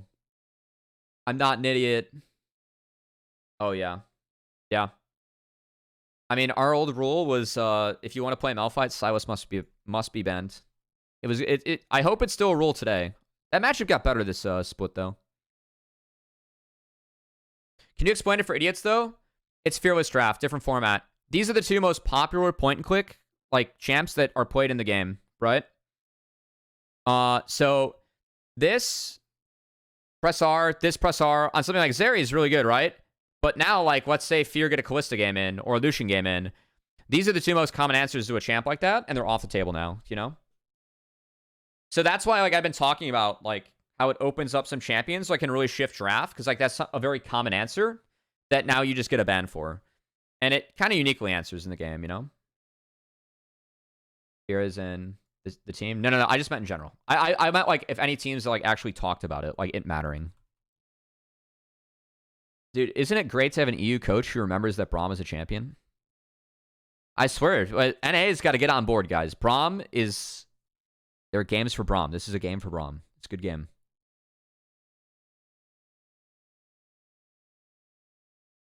Oh, no. No flash? I was about to say, Chad Jungies, we've changed. Oh, we double flash because we have Braum. Let's go. Braum level 1 win. That's an overall win. I will take that flip any day of the week if I'm Fear. Nice. Okay.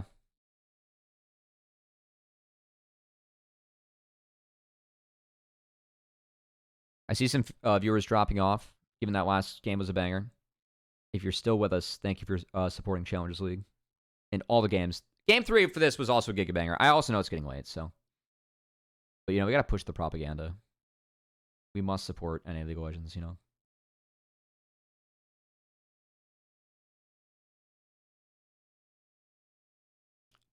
Chad's delayed on the clear overall. Like, that is a shitty part about level 1. I'd still take the level 1, given how important bot is. I don't know why exactly you reverse cleared Chad. I wonder if it's, like, to hit a crab timer, given that your timers are just fucked this game. Because, like, for me, usually when you reverse clear, it's, like, to protect your camps. And I don't think you need to protect camps this game.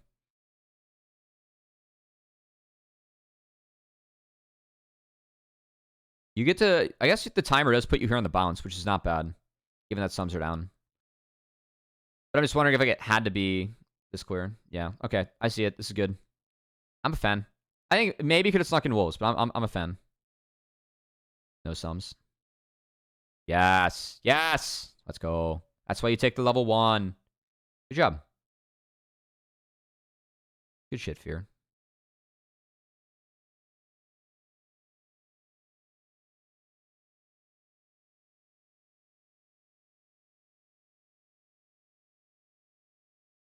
Oh my god, the camps are protected.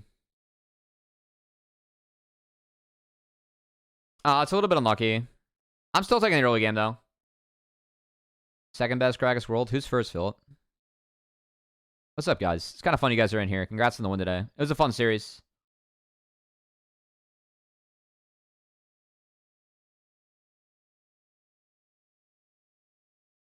Oh, Faisal? Faisal Gragas is pretty damn good. I gotta say, I haven't seen as much Zamudo Gragas, but I thought his tank Gragas was always like really good. I guess Udyr kind of like fills that role a little bit now, which he's still been playing. I still think Udyr's like a good champ. I don't see people abusing the timers as much anymore, like on the third wave though, to like go mid, kind of like what TL was doing. Or like as much proxying of waves. I kind of want to see a little bit more of that with the Udyr. Like I think that's what you pick the champ for, you know? I haven't looked for that in reviews, but I might. Like a team can think about it. It's kind of risky to run, but also like I'm a huge fan of it. Like TL won some games off impact walking mid at 4 minutes, you know? Cubby, what do you think of Philip Gragas? I mean, if we get over the fact that Philip is a memer, we'll talk about it after that, you know? We got to get the memer out of the way. By the way, who's been running your guys' socials? Because that shit is... I can't tell if I feel young or old watching it. I'm going to be honest. My Renekton fell off. That's funny. I take every game seriously. I know you do. I hope, Philip, that even like with our age, we're still a bit of a dopamine gamer, you know? I don't view it cogs climbing or comms clogging if we're hyping up the boys, all right? I hope we still hype up the boys. That's all I hope for. I don't know if this split's been stressful or not, you know, but it's always important to hype up the guys.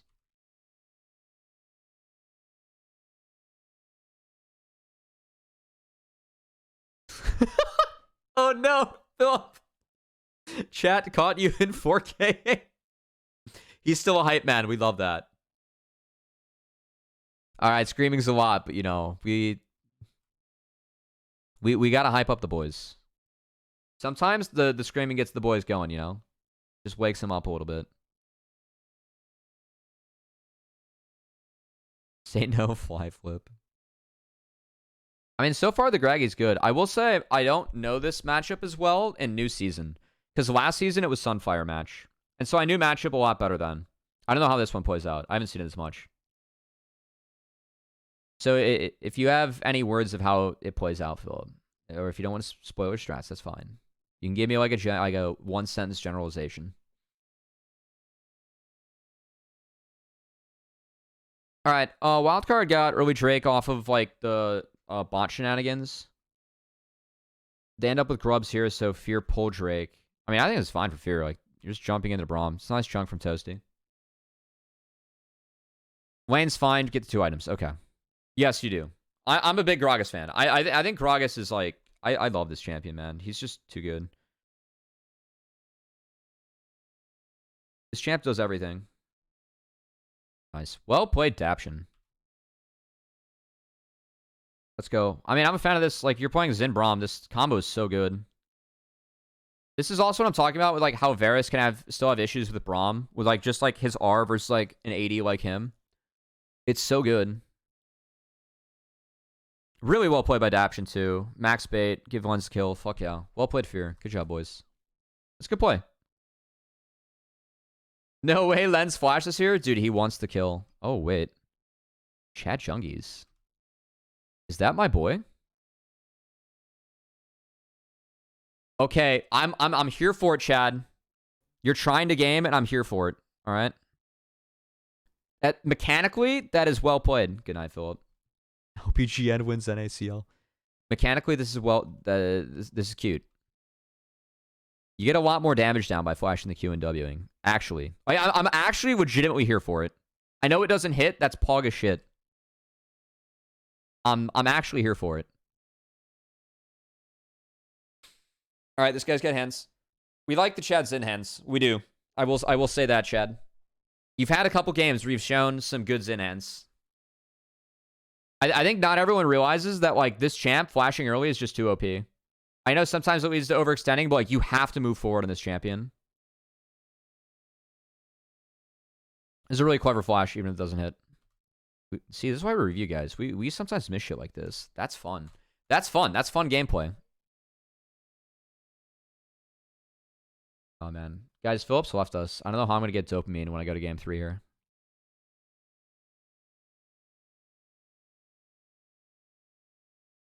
By the way, how fucking OP is not this split?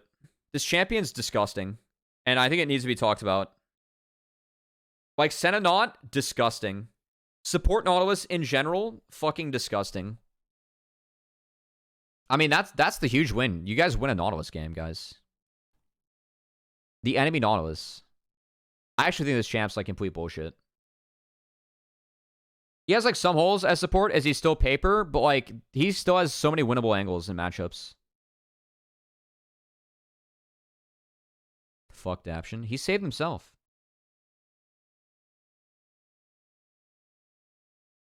Yeah, good luck jumping into fucking Braum. Nice. We love the R5 Braum. I'm only cheering on Braum because of my natural bias, but also we actually haven't seen enough Braum. And FLYC plays it a lot, and they'll play it with shit like Zeri, and it's really good. Right, it's just a good Braum game. It's a good call by you guys. I love my good Braum games.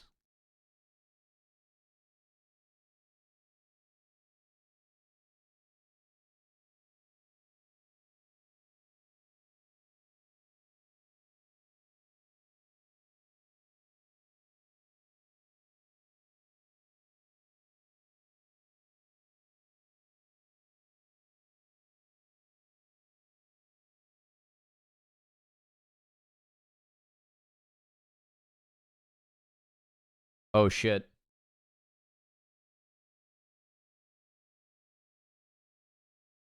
I'm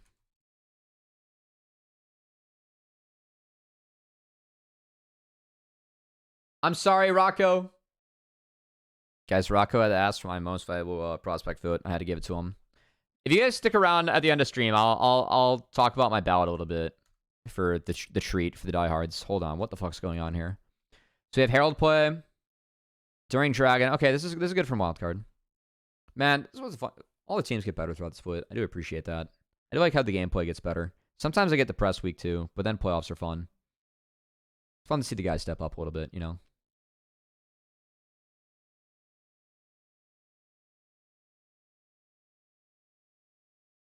I mean, yeah, like man, Braum creates so much space for Zeri. Nice dash lens. Nice. Well played, Daption. Let's go. Good job, boys. Yeah, I think it's really tough for wildcard to play this, you know? Gala gets triple kill. True.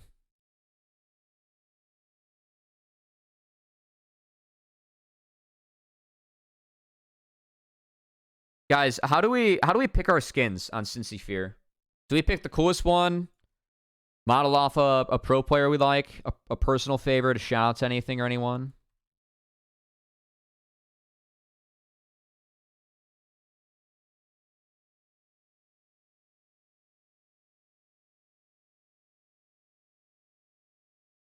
Oh yeah, that's worth for sure.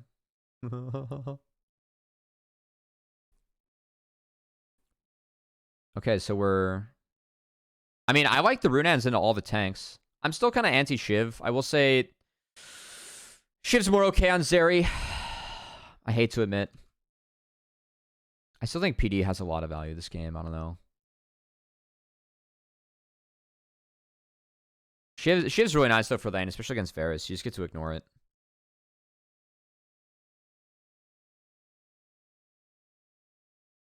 Hold on. Sorry, I'm making the boys watch another grief.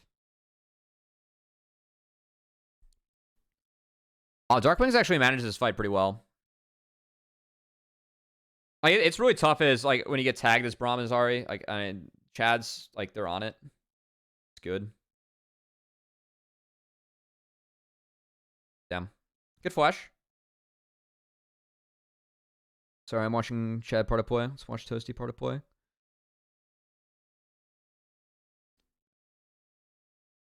I mean, I think it's just an overreach from Wildcard. I think Wildcard actually put it. Like, the flash from Aaron's, like, good. Like, the catching the second tower shot kind of sucks. Let's see how Aaron catches tower shot here. I'll watch Aaron fight.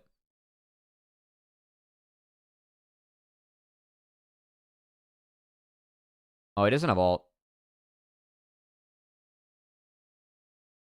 Hold on. Just trying to get to Lens. He didn't get a piece on Lens. He hit Daption, though, with he had the shield up. Maybe he can get a couple more autos off on Daption, because, like, Daption has E up, so you kind of have to hit Braum. So that's one thing. I think an earlier flash dashing on the tower shot might change this fight a little bit, but Philip and Toasty are like a really good state in terms of scaling. Like, for me at this point, Wildcard is comps behind. You know? Like, Fear's in a really good spot in this game. I mean, Philip's not that big yet. Like, it's a reach for sure. I think if Aaron flashes the tower shot, it's a wee bit better. I don't love the take. I don't think Wildcard should be all inning on her turret. Like, regardless of how it's played. I don't think it's, like, played, like, too terribly. Like, Wildcard tried their best a game.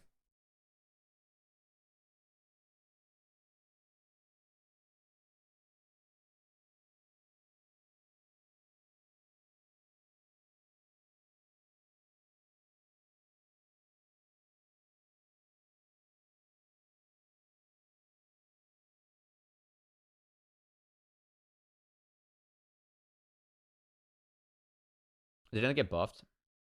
What are you talking about buff-wise? The Shivy? Sorry. I gotta look up. I mean, I'm probably gonna ignore 16 a little bit.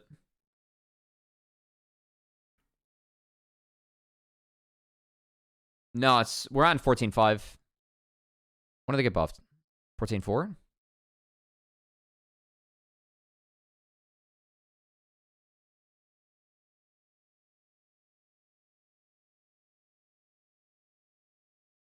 Hold on, what am I talking about? It could be like future ones, you know? Where's the patch history? They have patch history on items? Oh no, it's here. You got reduced, so it's cheap.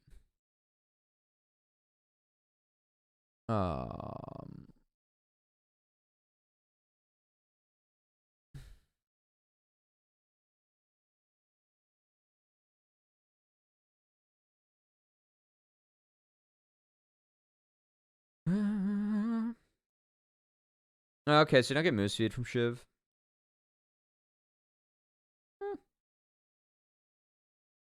I'm in.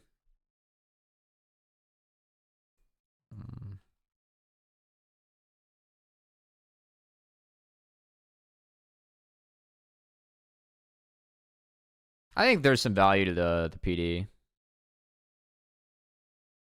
Also, like, I'll never complain about Kraken. Kraken is just DPS. I actually like the shit this game, just given the Varus wave clear. I think it's really dangerous for Zeri to be on waves. And it's decent for. I'll actually, like, somewhat excuse it this game. Like, being on waves against Varus, Ashe, Vi, Not is fucking horrendous. I'm kind of down for Shiv in a game like this, where, like, you just do not want to show on a wave. Because then, like, it's just way easier to, like, wave clear and catch. I will somewhat excuse it. Like, I think it's, like, one of the better games for it, if it's going to be built. It's like where the items should be good in theory, you know? I'm done.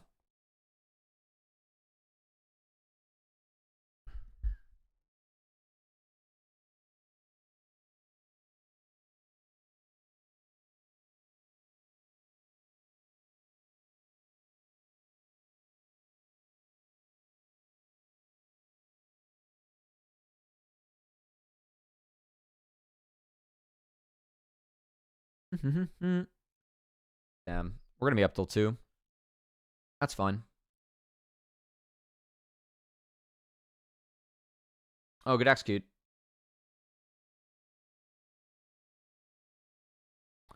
I mean, you guys peel this well for lens. I think it's a really nice angle that Wildcard took. I think if anything, Philip should be marking Quacker and trying to make life hard on him to jump in here. It's like, I think if Cassante gets there with Vi and Ari, it's actually really dangerous. I think you guys did your best.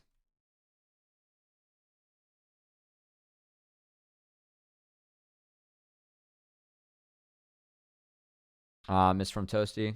Toasty's right idea there.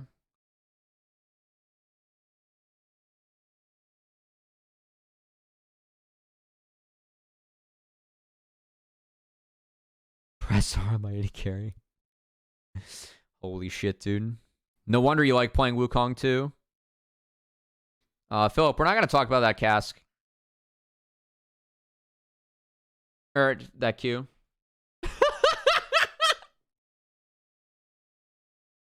Oh no. I can't focus.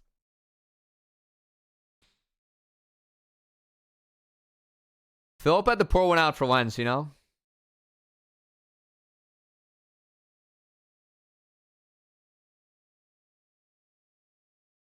He just had to pour one out.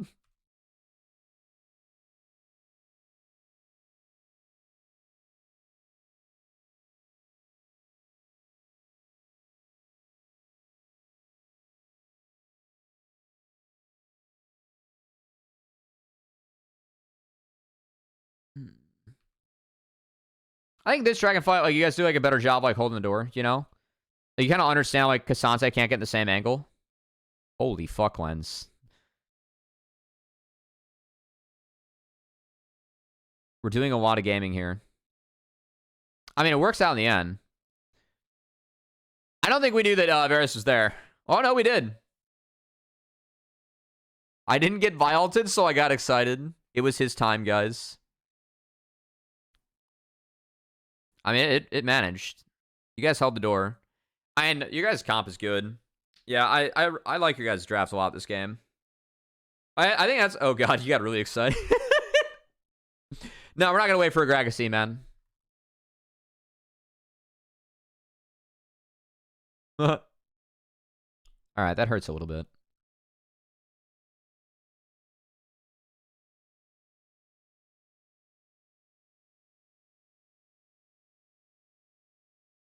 Ooh, I like you, Philip.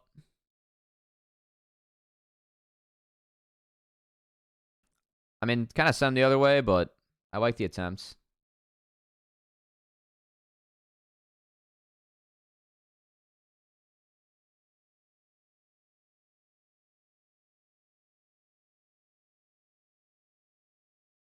Hmm.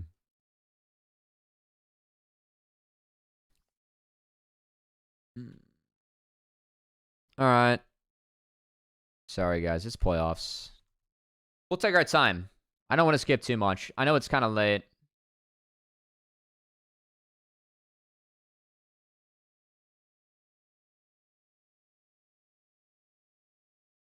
You're going to bed. Hey, thanks for hanging out, Lens. It's fun when you guys hang out. Congrats on the win today. Well played. Check the VoD to see what I say about the last fight. No. I'll be gassed by then.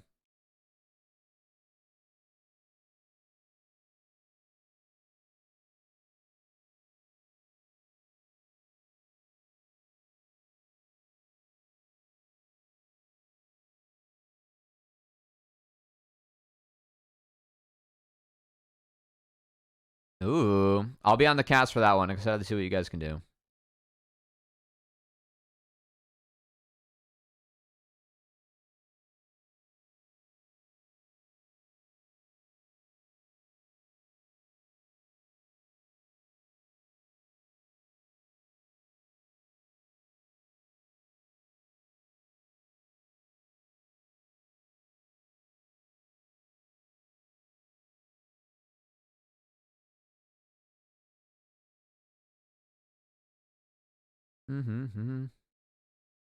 It's a gutsy deny.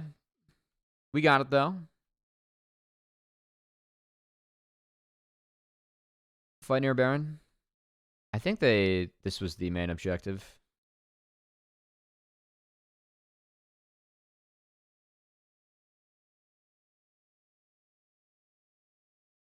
Also, who was that positioning in this? Dude, Philip is so OP, man.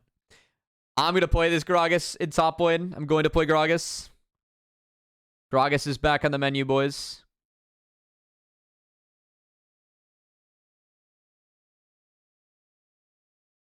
I don't like AP Greg. I like tank Greg. This get a bit of both. Just watch Cassante versus Gragas. No, that's what I was watching first. Philip is I have to watch the rest of the fight because I already know how that goes. That's a really nice cue from Toasty. Taption gets grabbed. Good side step from Toasty. Toasty put that really nice in that little sequence right there.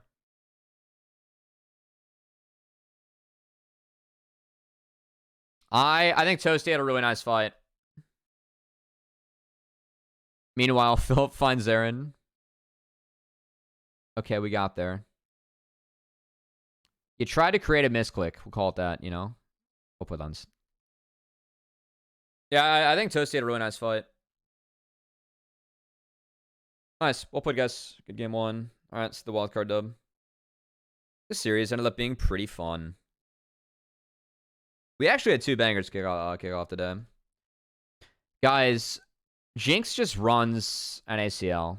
We picked Rengar, though, because Ivern's in the game. I will say it's pretty tough to play in Alley. And Gragas, they stole the tech. You know? It happens. I think it's a really, really, really good game for Gragas. I really appreciate that Quacker took it. Good to go to sleep before the next game. Yeah. Thanks for hanging out. Good games today, Philip.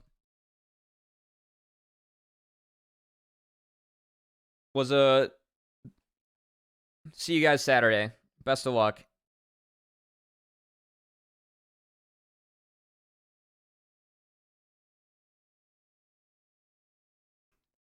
Oh no, it's confirmed. I can confirm that one for him, Dr. Professor Sergeant Mr. J. It's just a fact. It's a part of LOL history, as you very fondly remember, you know? Or LCS history, I should say.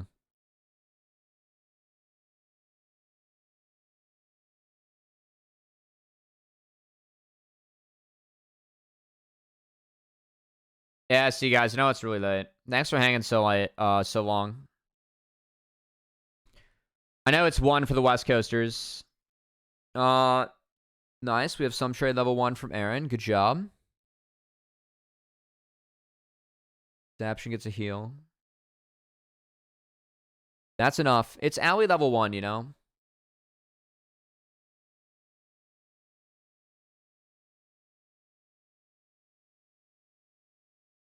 Oh, I like the look.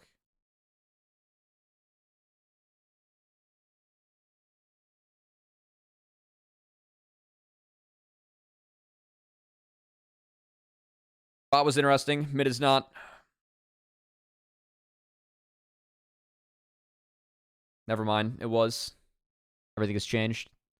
Alright, so Toast, you need to flash this.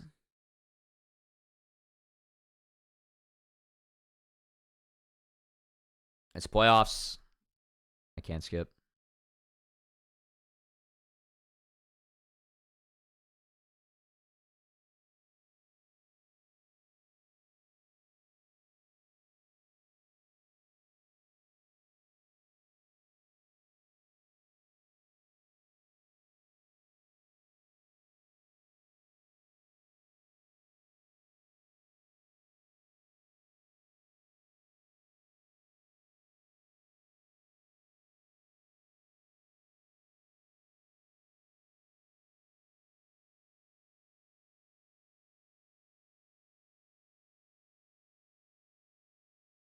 Alright, so Quacker's kind of chilling in this lane. That's nice. So far, so good up there. Ooh.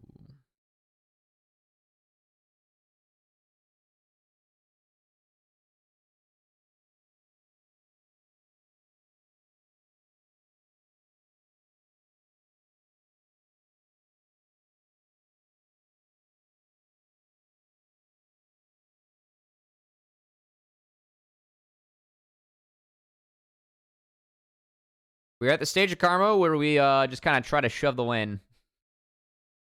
We do not play the lane, we do shove the lane. Let's stop the base. Jungle's here. Nice. That could be Drake, yeah. Okay, well played wildcard. That's a nice timer for them. I really like how Doxa stopped the base and they played into that. That's really good. They had a lot of control over that situation and they took a really nice play, so nice.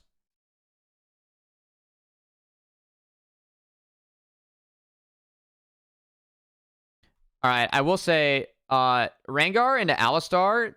I mean, I love playing Alistar and Rengar personally, you know. It feels like piss. Ivern 2, Gragas 2. They took two things to like really make Rengar's life hard. It's a really hard game for Rengar, you know? Oh my god, but Chad Jungies is better.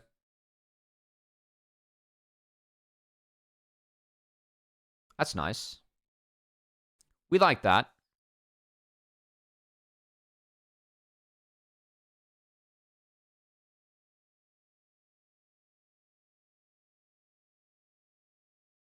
We like that a lot.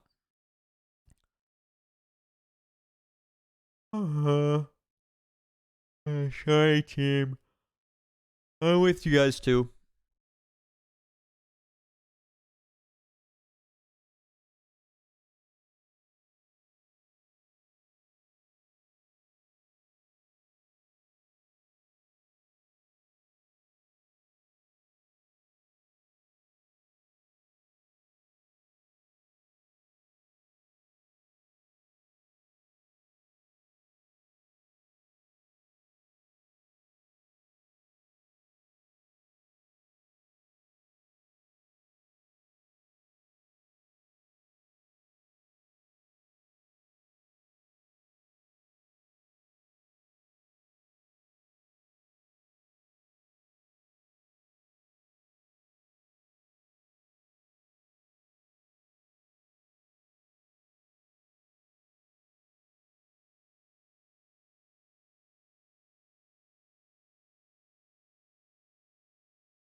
All right.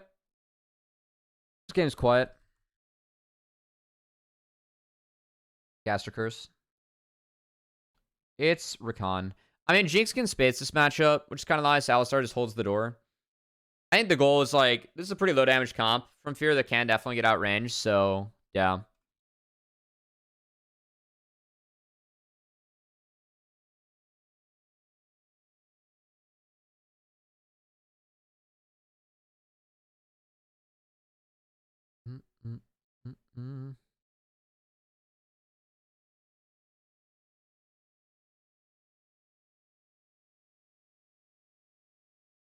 So Drake's up. Toshi's done a nice job of getting back into this one. Darkwing's still in really good shape for this game moving forward. And the Ivern, Alistar, Greg, like this is a hell of a front line for double marksman with double reset. I think Triss Jinx is like a really OP comp. I like this draft a lot from Wildcard. They really fuck with Rengar. And this comp scales like really fucking well. This is a good draft from Wildcard. I really like this draft from Wildcard. I think Fear really has to force around this point of the game. Just given that, like, we saw what Gragas did in the last game. And you have Tristana Jinx as well.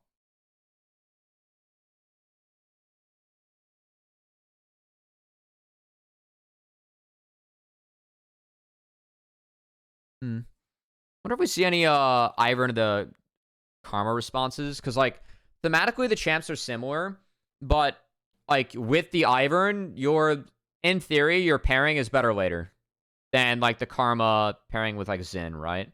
If you like compare the two, right? So we're talking Ivern into Karma, right? So like the Ivern plus Trist into a Karma plus Xin. Yeah, that Trist is gonna get shat on early, you know.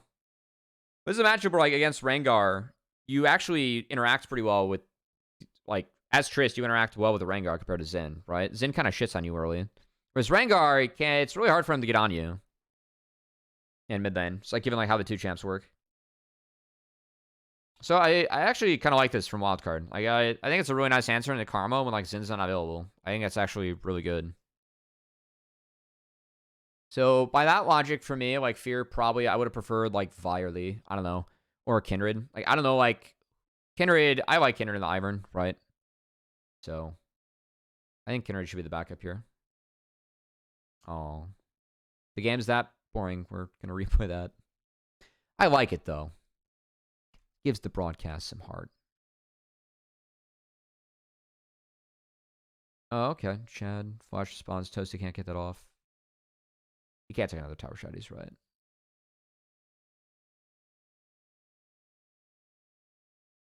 Oh, Daption. Holy shit.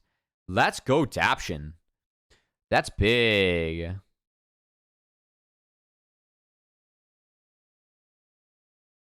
Yeah, it's tough. Unfortunately, that play was not there.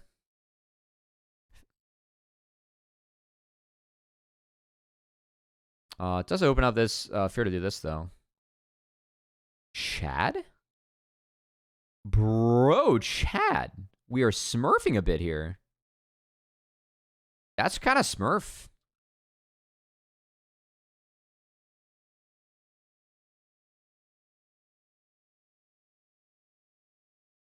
Oh, no. You got Ivern Alistard. Oh, no. It's a really good pairing. Yeah, I really like this comp from Wildcard. This comp from Wildcard is really fucking lit.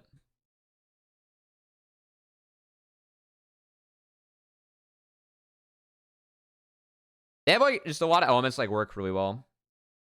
There's an auto there. It's pretty lit. Yeah. I really like how Gragas, Ali interacts with the Rengar. I really like how Ivern, Ali interact together. Then you have like the double marksman. They both just have hella range.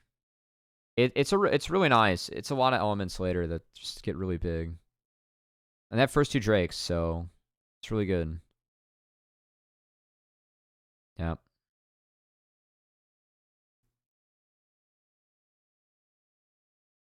Damn. It unfortunately from here might get ugly. Yeah, I mean Chad just gets thrown around by Quacker. They trade out Ivern, so it's even-ish, but then Gragas is really big. Philip can't get a Q off. Once gets hunted. Yeah. That's hard. This game's hard. No, it's playoffs. We don't skip. Oh, the Ardent Sensor, too, is really big. Damn. Good comp wildcard. I like this. They put it out well, too. This is a good, pretty good cook.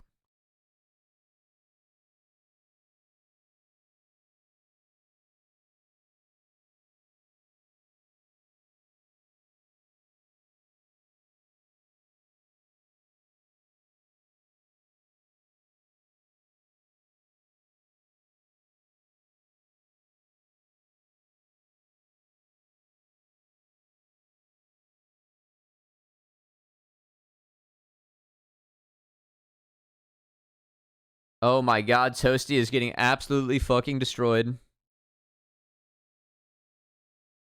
I think Toasty needs a flash like towards the trip. Yeah, Toasty needs a flash like down here in the pit. And then maybe there's a chance. Jesus Christ. Oh, this one's caught. Oh no, Daption. Daption had nada. Oh, his ult just got back up. He just got all flash back up. Oh, nice flash by Quacker. I think once Daption sees the E, like he should E again. I didn't see if he used two E's or not, or like I don't know if his flash is up or not. But yeah, that's tough. I mean, again, I really like this wildcard draft. They're in a really good shape this game.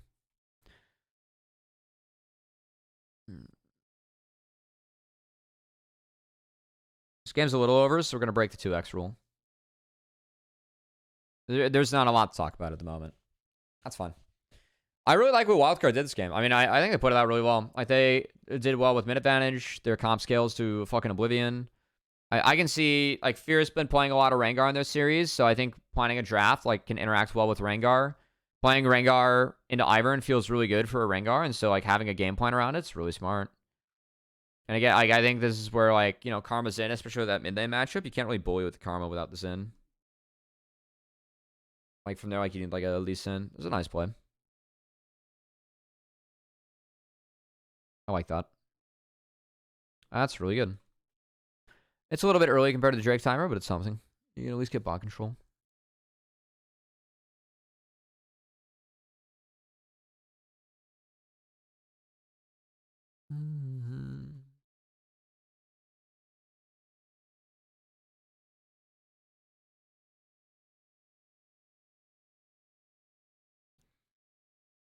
Oh, man. How did Philip get tossed around?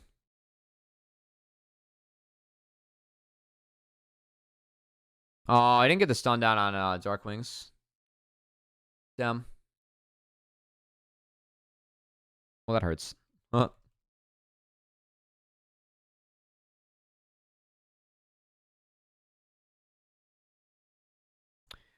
Jeez. Game FLYC. Oh, I cannot believe you guys won this one, being quite frank. I mean, I'm a big fan of the,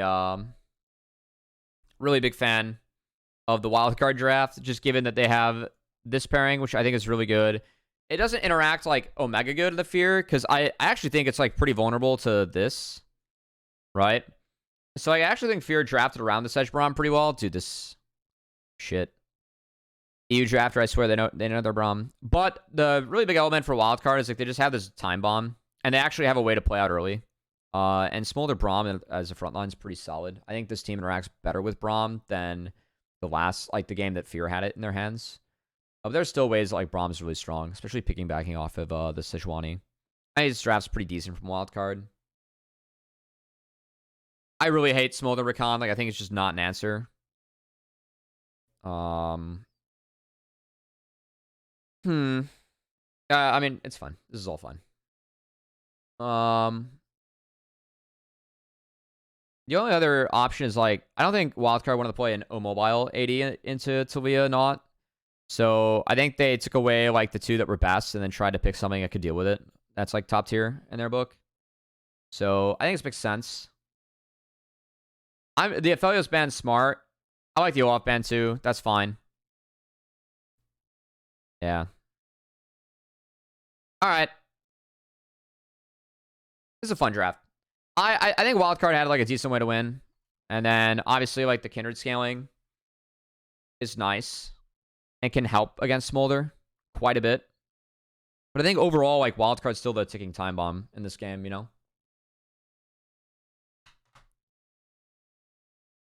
So I was surprised if Fear won this late. Now I will say that Fear bit LPL pilled here for sure. In LPL, we've been seeing a lot of Kaisa, especially the build that Wens is somewhat been going, and it's played in the Smolder pretty much to one shot it. So I think, like, this was kind of pieced together with the thought of, like, we have to take Smolder down, right?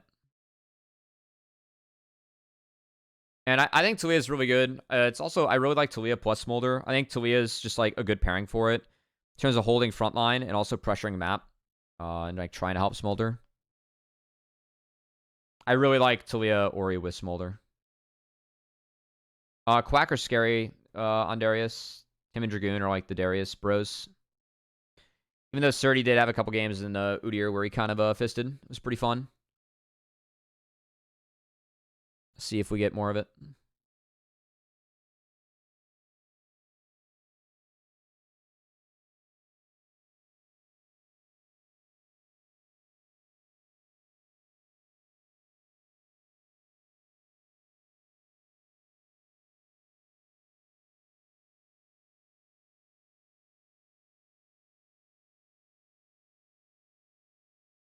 Gonna be at LCS finals? I do have tickets, yeah.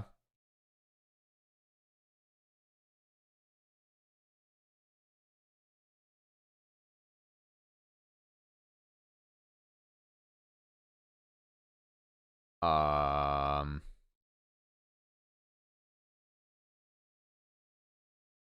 So I'm trying to track Chad's game. Alright, so you want to mark. You don't have double buffs anymore. I'm pretty out in this play, Chad. I'm pretty out of that one. Yeah, of course. Come up and say hey. It'd be fun to talk with anyone and everyone.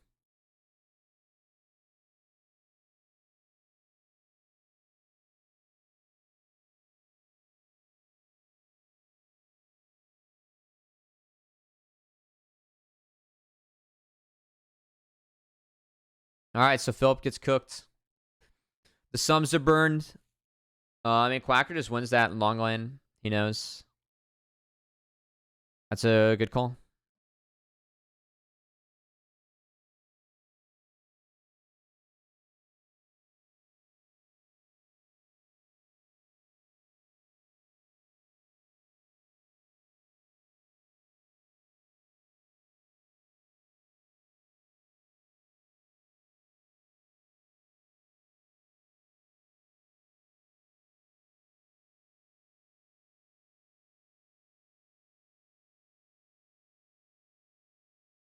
I like the timer from Philip. Like, I mean, his lane's hard. I think that, like, you can actually punish when Wave Flash is down. So, I think Philip, like, is doing a nice job opening up a timer. I like this play. Brum. It's chill. We are brum.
This game's quiet. I can understand. I mean, Wildcard having a lead with a Smolder is pretty scary, you know? But this is, like, kind of why I like their draft, because, like, they have a lane they can play through away from Smolder, and then their team scales with Smolder decently well. Like, they're missing a traditional tank in the top side, but they're trading it for a lot of strength, like, at this point of the game, which can be really nice for Smolder. It can just get you over the line, you know?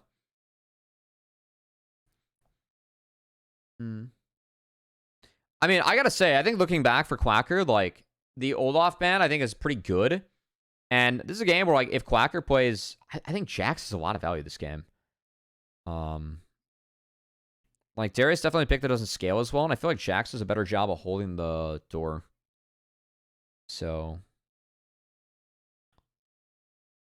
yeah. I think it's a really nice Jax game. If you got a Jax.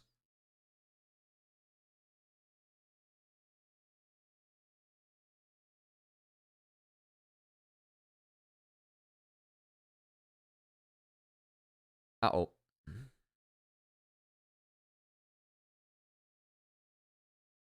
There are a lot of top laners who get this kill. Now, Chad was the hero. And unfortunately, Quacker overextends here. So, like, Chad, really nice counter gank. That spite's big. I think the Q flash missed from Quacker.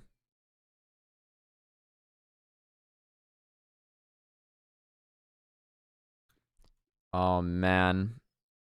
Yeah, the Q flash missed. Oh, man, just wasn't quite synced. And Quacker falls. Quacker has ult. I think if he hits that, it's winning. I actually think if he hits that, it's winning. Damn. That's tough. That's really close. If he hits that, they win. Like, on that play, at least, you know? Damn. I missed that. Yeah, I think if he hits this, it's winning for them. It's just, they didn't sync it up. Damn. That's like a rank 5 Q. You can auto an R. That's a kill. And the damage isn't returning back then, you know? And you get Triumph.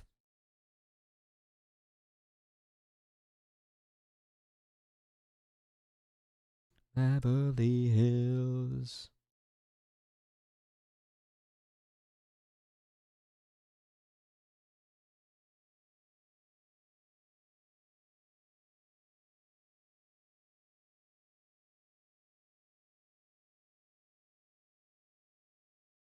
Winnie has the completed Sunfire. It is indeed the Battle Piggy.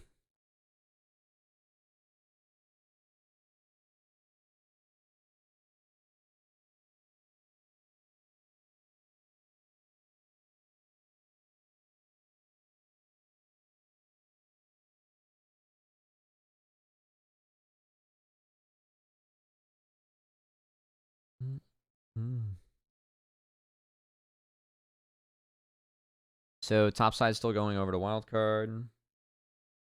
Toasty's on bot.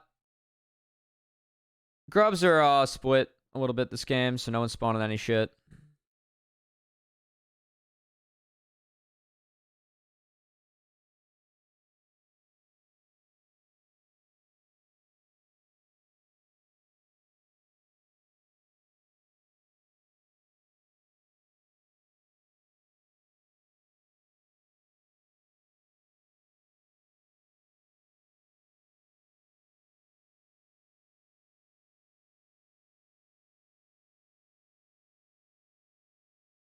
Oh my god.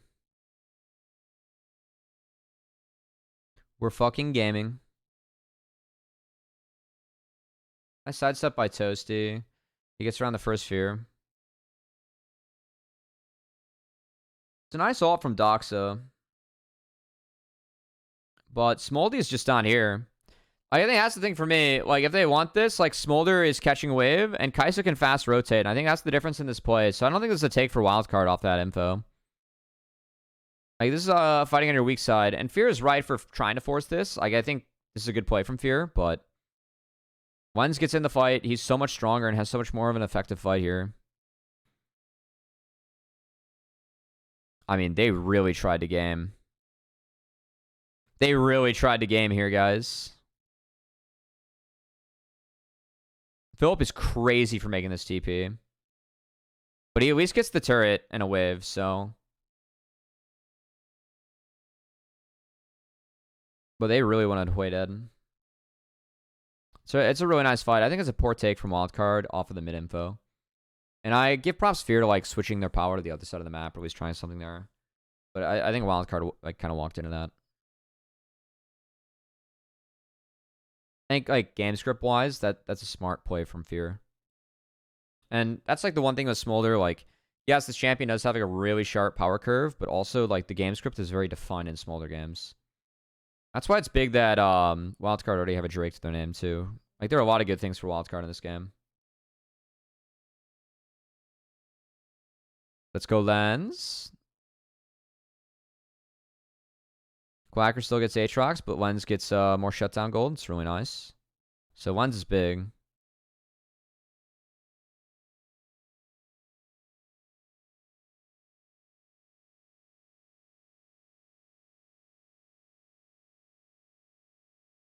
Oh.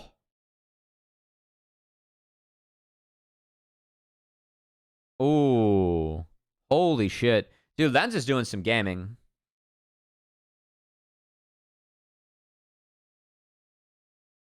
I think W flash from Aaron. I don't know if that's warranted or not. I'm trying to think if it is.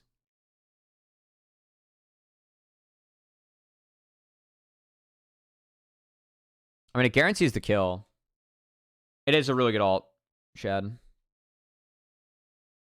Yeah, I mean, I think you guys are right to like force where you did. God damn. I mean, I gotta look at what happened to wildcard, you know?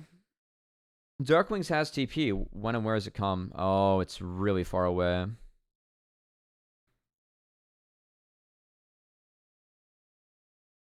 Doxa has 4 wards. He's gonna drop a ward. Either that or the TP has to be here first. There's a control ward in that brush. Because the Hui is... Oh, God. The Hui doesn't do anything in this fight. And then it does. Yeah, really nice sidestep too, Chad. Well played.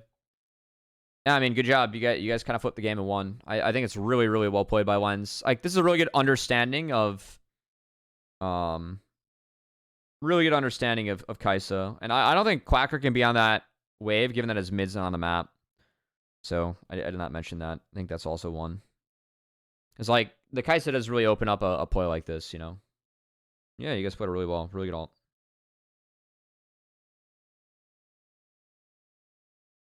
Damn. Really, really, really, really well played. Really well done, guys. I mean, that's big. I not only is that a lot of gold, it's another Drake against Smolder. Smolder's behind at this point. I can't see the stack timers. I'll try to pay attention to it. They gotta click in it later on. Oops. We went for the control ward, unfortunately. We were not connected in terms of wards they're deploying from bot. So Lens has to drop that wave and then connect through Raptors. That's where his vision line was.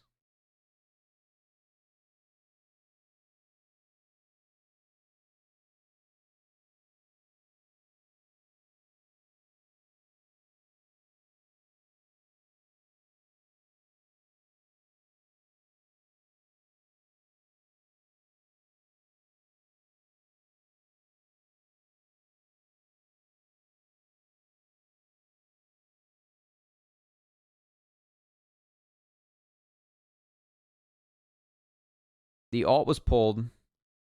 So, again, this is like something that's pretty, unfortunately, common mistake in challengers. We're gonna let our ranged champions take care of this, especially when we're against heavy poke. We don't know where they're at. And, I mean, you can see Hui above, too. So, like, yeah, this should be taken care of by the ranged champs. I don't think you guys can hit Baron here, given where the Kai'Sa's at. So, I think regardless, it's a poor hit.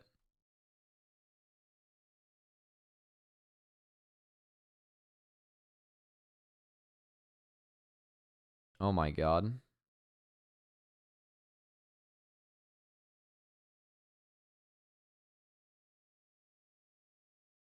Well, it got ugly. Could find wild card. I get to watch this series. This is a fun one too, here. What's up?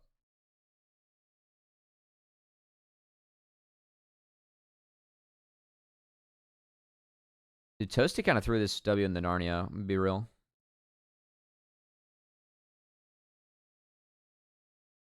Yeah, that kind of hurts because like the Unraveled Earth is in a tough spot, and also Toasty got really low from that. Oh god.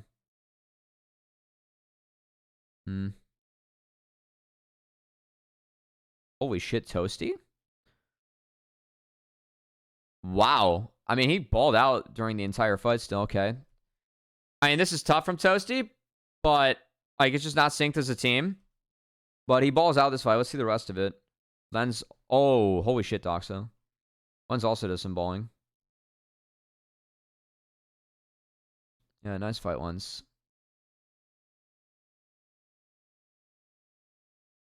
I think Daption should walk up towards Darkwings and then throw hook. Wow. I mean, if you're played this well, let's look at the wild card perspective.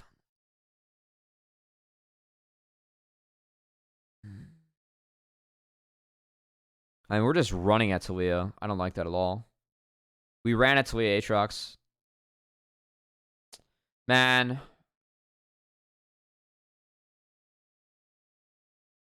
That's not great.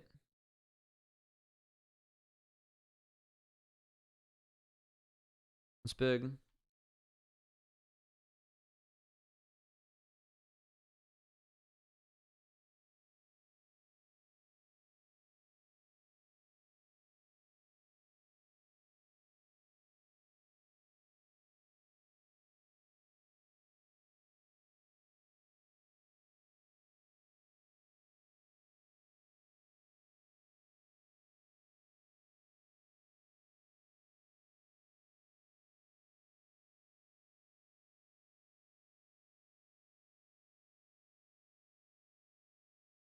So Phillips mid. They're trying to play for the Drakes. They're not answering Quacker, though. I think Quacker needs to be answered.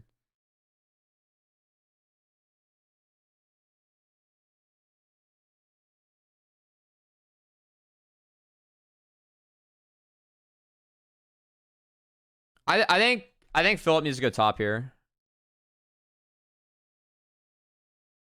Like he still has TP. The long lane's not the best for him, but there's no ghost on the Darius. Did he fix that wave? Like you used to weigh this one wave.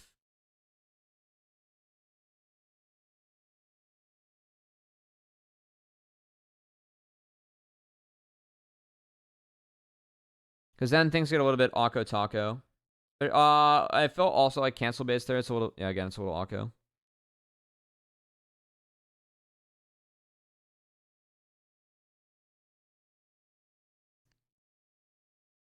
It ends up being okay. Yeah, it's all okay. Still 2 enters for 1, so.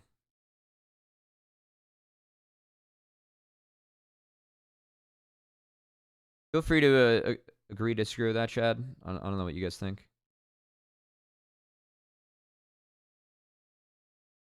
Or if you guys talk about this game at all.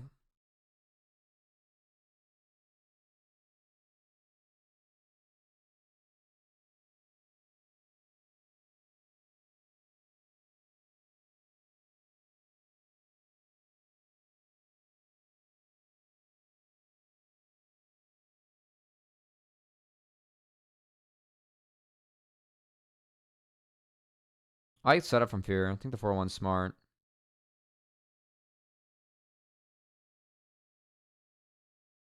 Uh-oh. I think you can also put the 4-1 like bot to spread more, just given the TP advantage. Can have a difference in some fights. So both teams get picks. Oh, that's gonna get anything.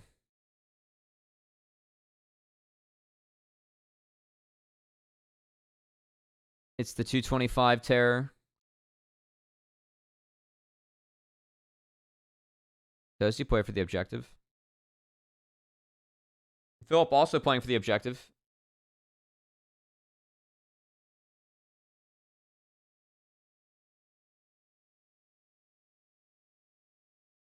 Oh. He's Milky Way.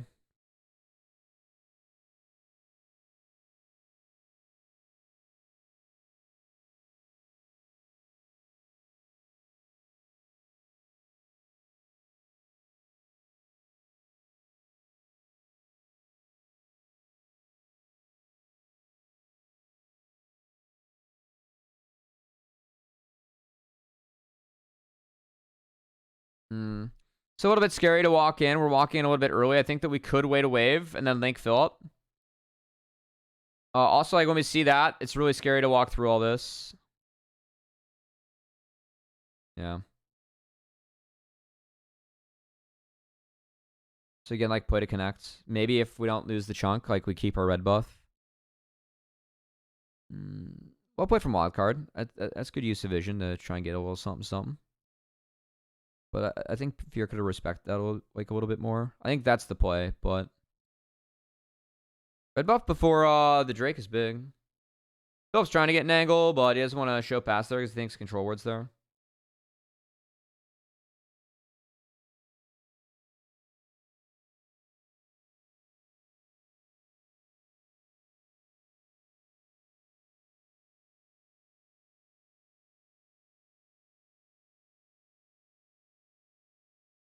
This was weird for me. I like the wildcard response too. I just think starting Baron like with 2, especially like it's what would I do? It's tough. Like, it's like a really like wildcard with the Hui and the Smolder where it is now is in a really strong spot, so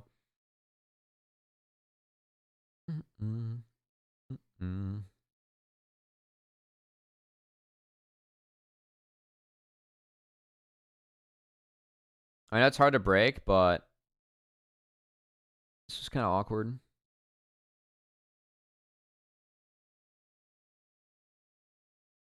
So, wildcard, I mean, again, the comp's at a good spot. Plays up. They use it to get free Drake, Quacker solos. They keep up pressure around Baron. I think that is the right solution for wildcard. I was more so looking how Fear could break. Oh, yeah, we had a fucking wait pause. It was a blue baller for sure. Oh my god, I skipped over a fight. You can almost see Eric's like losing hair as this game goes on. Anyway.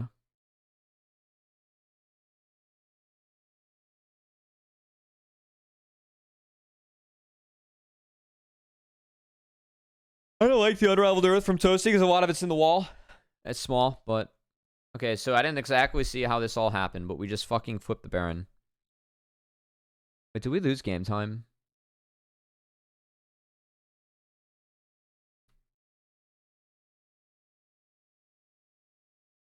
$30.02. Oh, wow, we didn't. Holy shit. Yeah, this is the game state. Quacker literally showed bot and they hit this shit. Lit.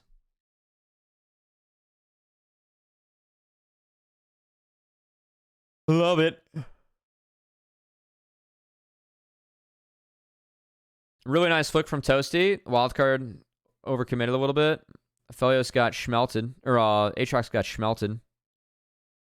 Chad also schmelted. Daption also schmelted. Lens cutting mid. Really well played.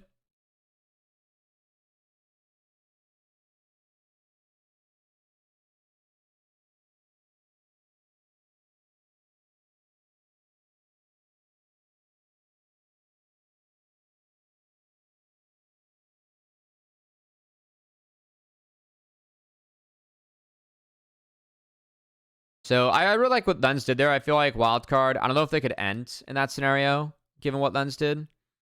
If he doesn't do that, there's a potential that Wildcard like can't end there. So really nice quick response from Lens. It was a good call from Fear. Nice fight though from Wildcard again. Like this game, I was watching this game like, wow, this game is really fucking hard for Fear to win, you know? Just get rooted. Darklings tried to gas it. Good try.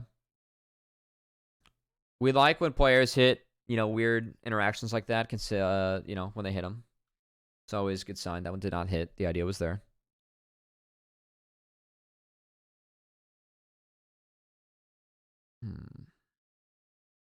So hey, base to fix shit.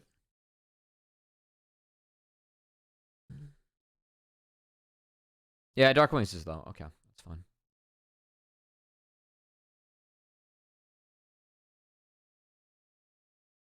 That's a mark. That's nice. That's 6. 7's another big breakpoint for Kindred.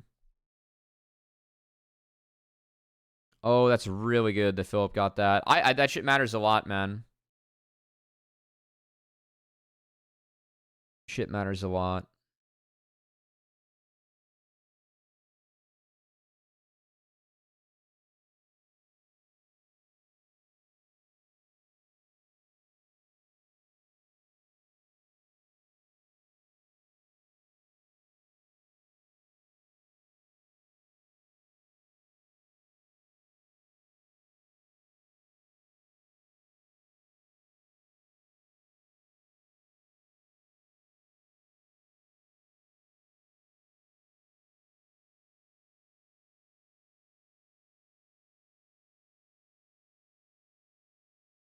Toasty TP top?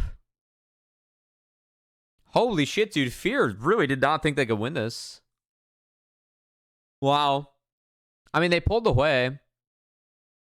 I kind of like this play, though. Like, they at least got a wave in. Got the wave in deep, and, like, they have an angle.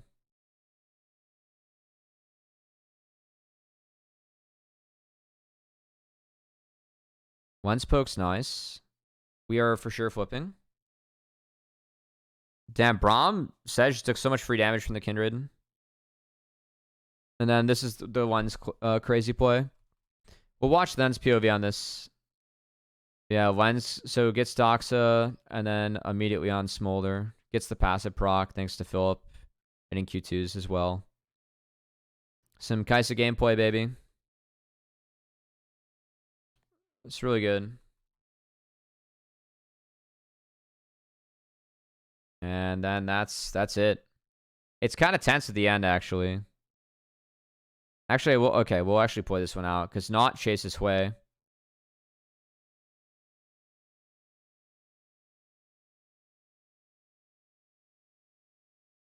Spider not.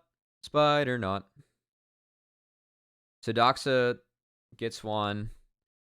Lance gets stunned, and Aaron literally doesn't have sums, and that's how the game ends. If Aaron has flash, like, that game is the other way. That's crazy.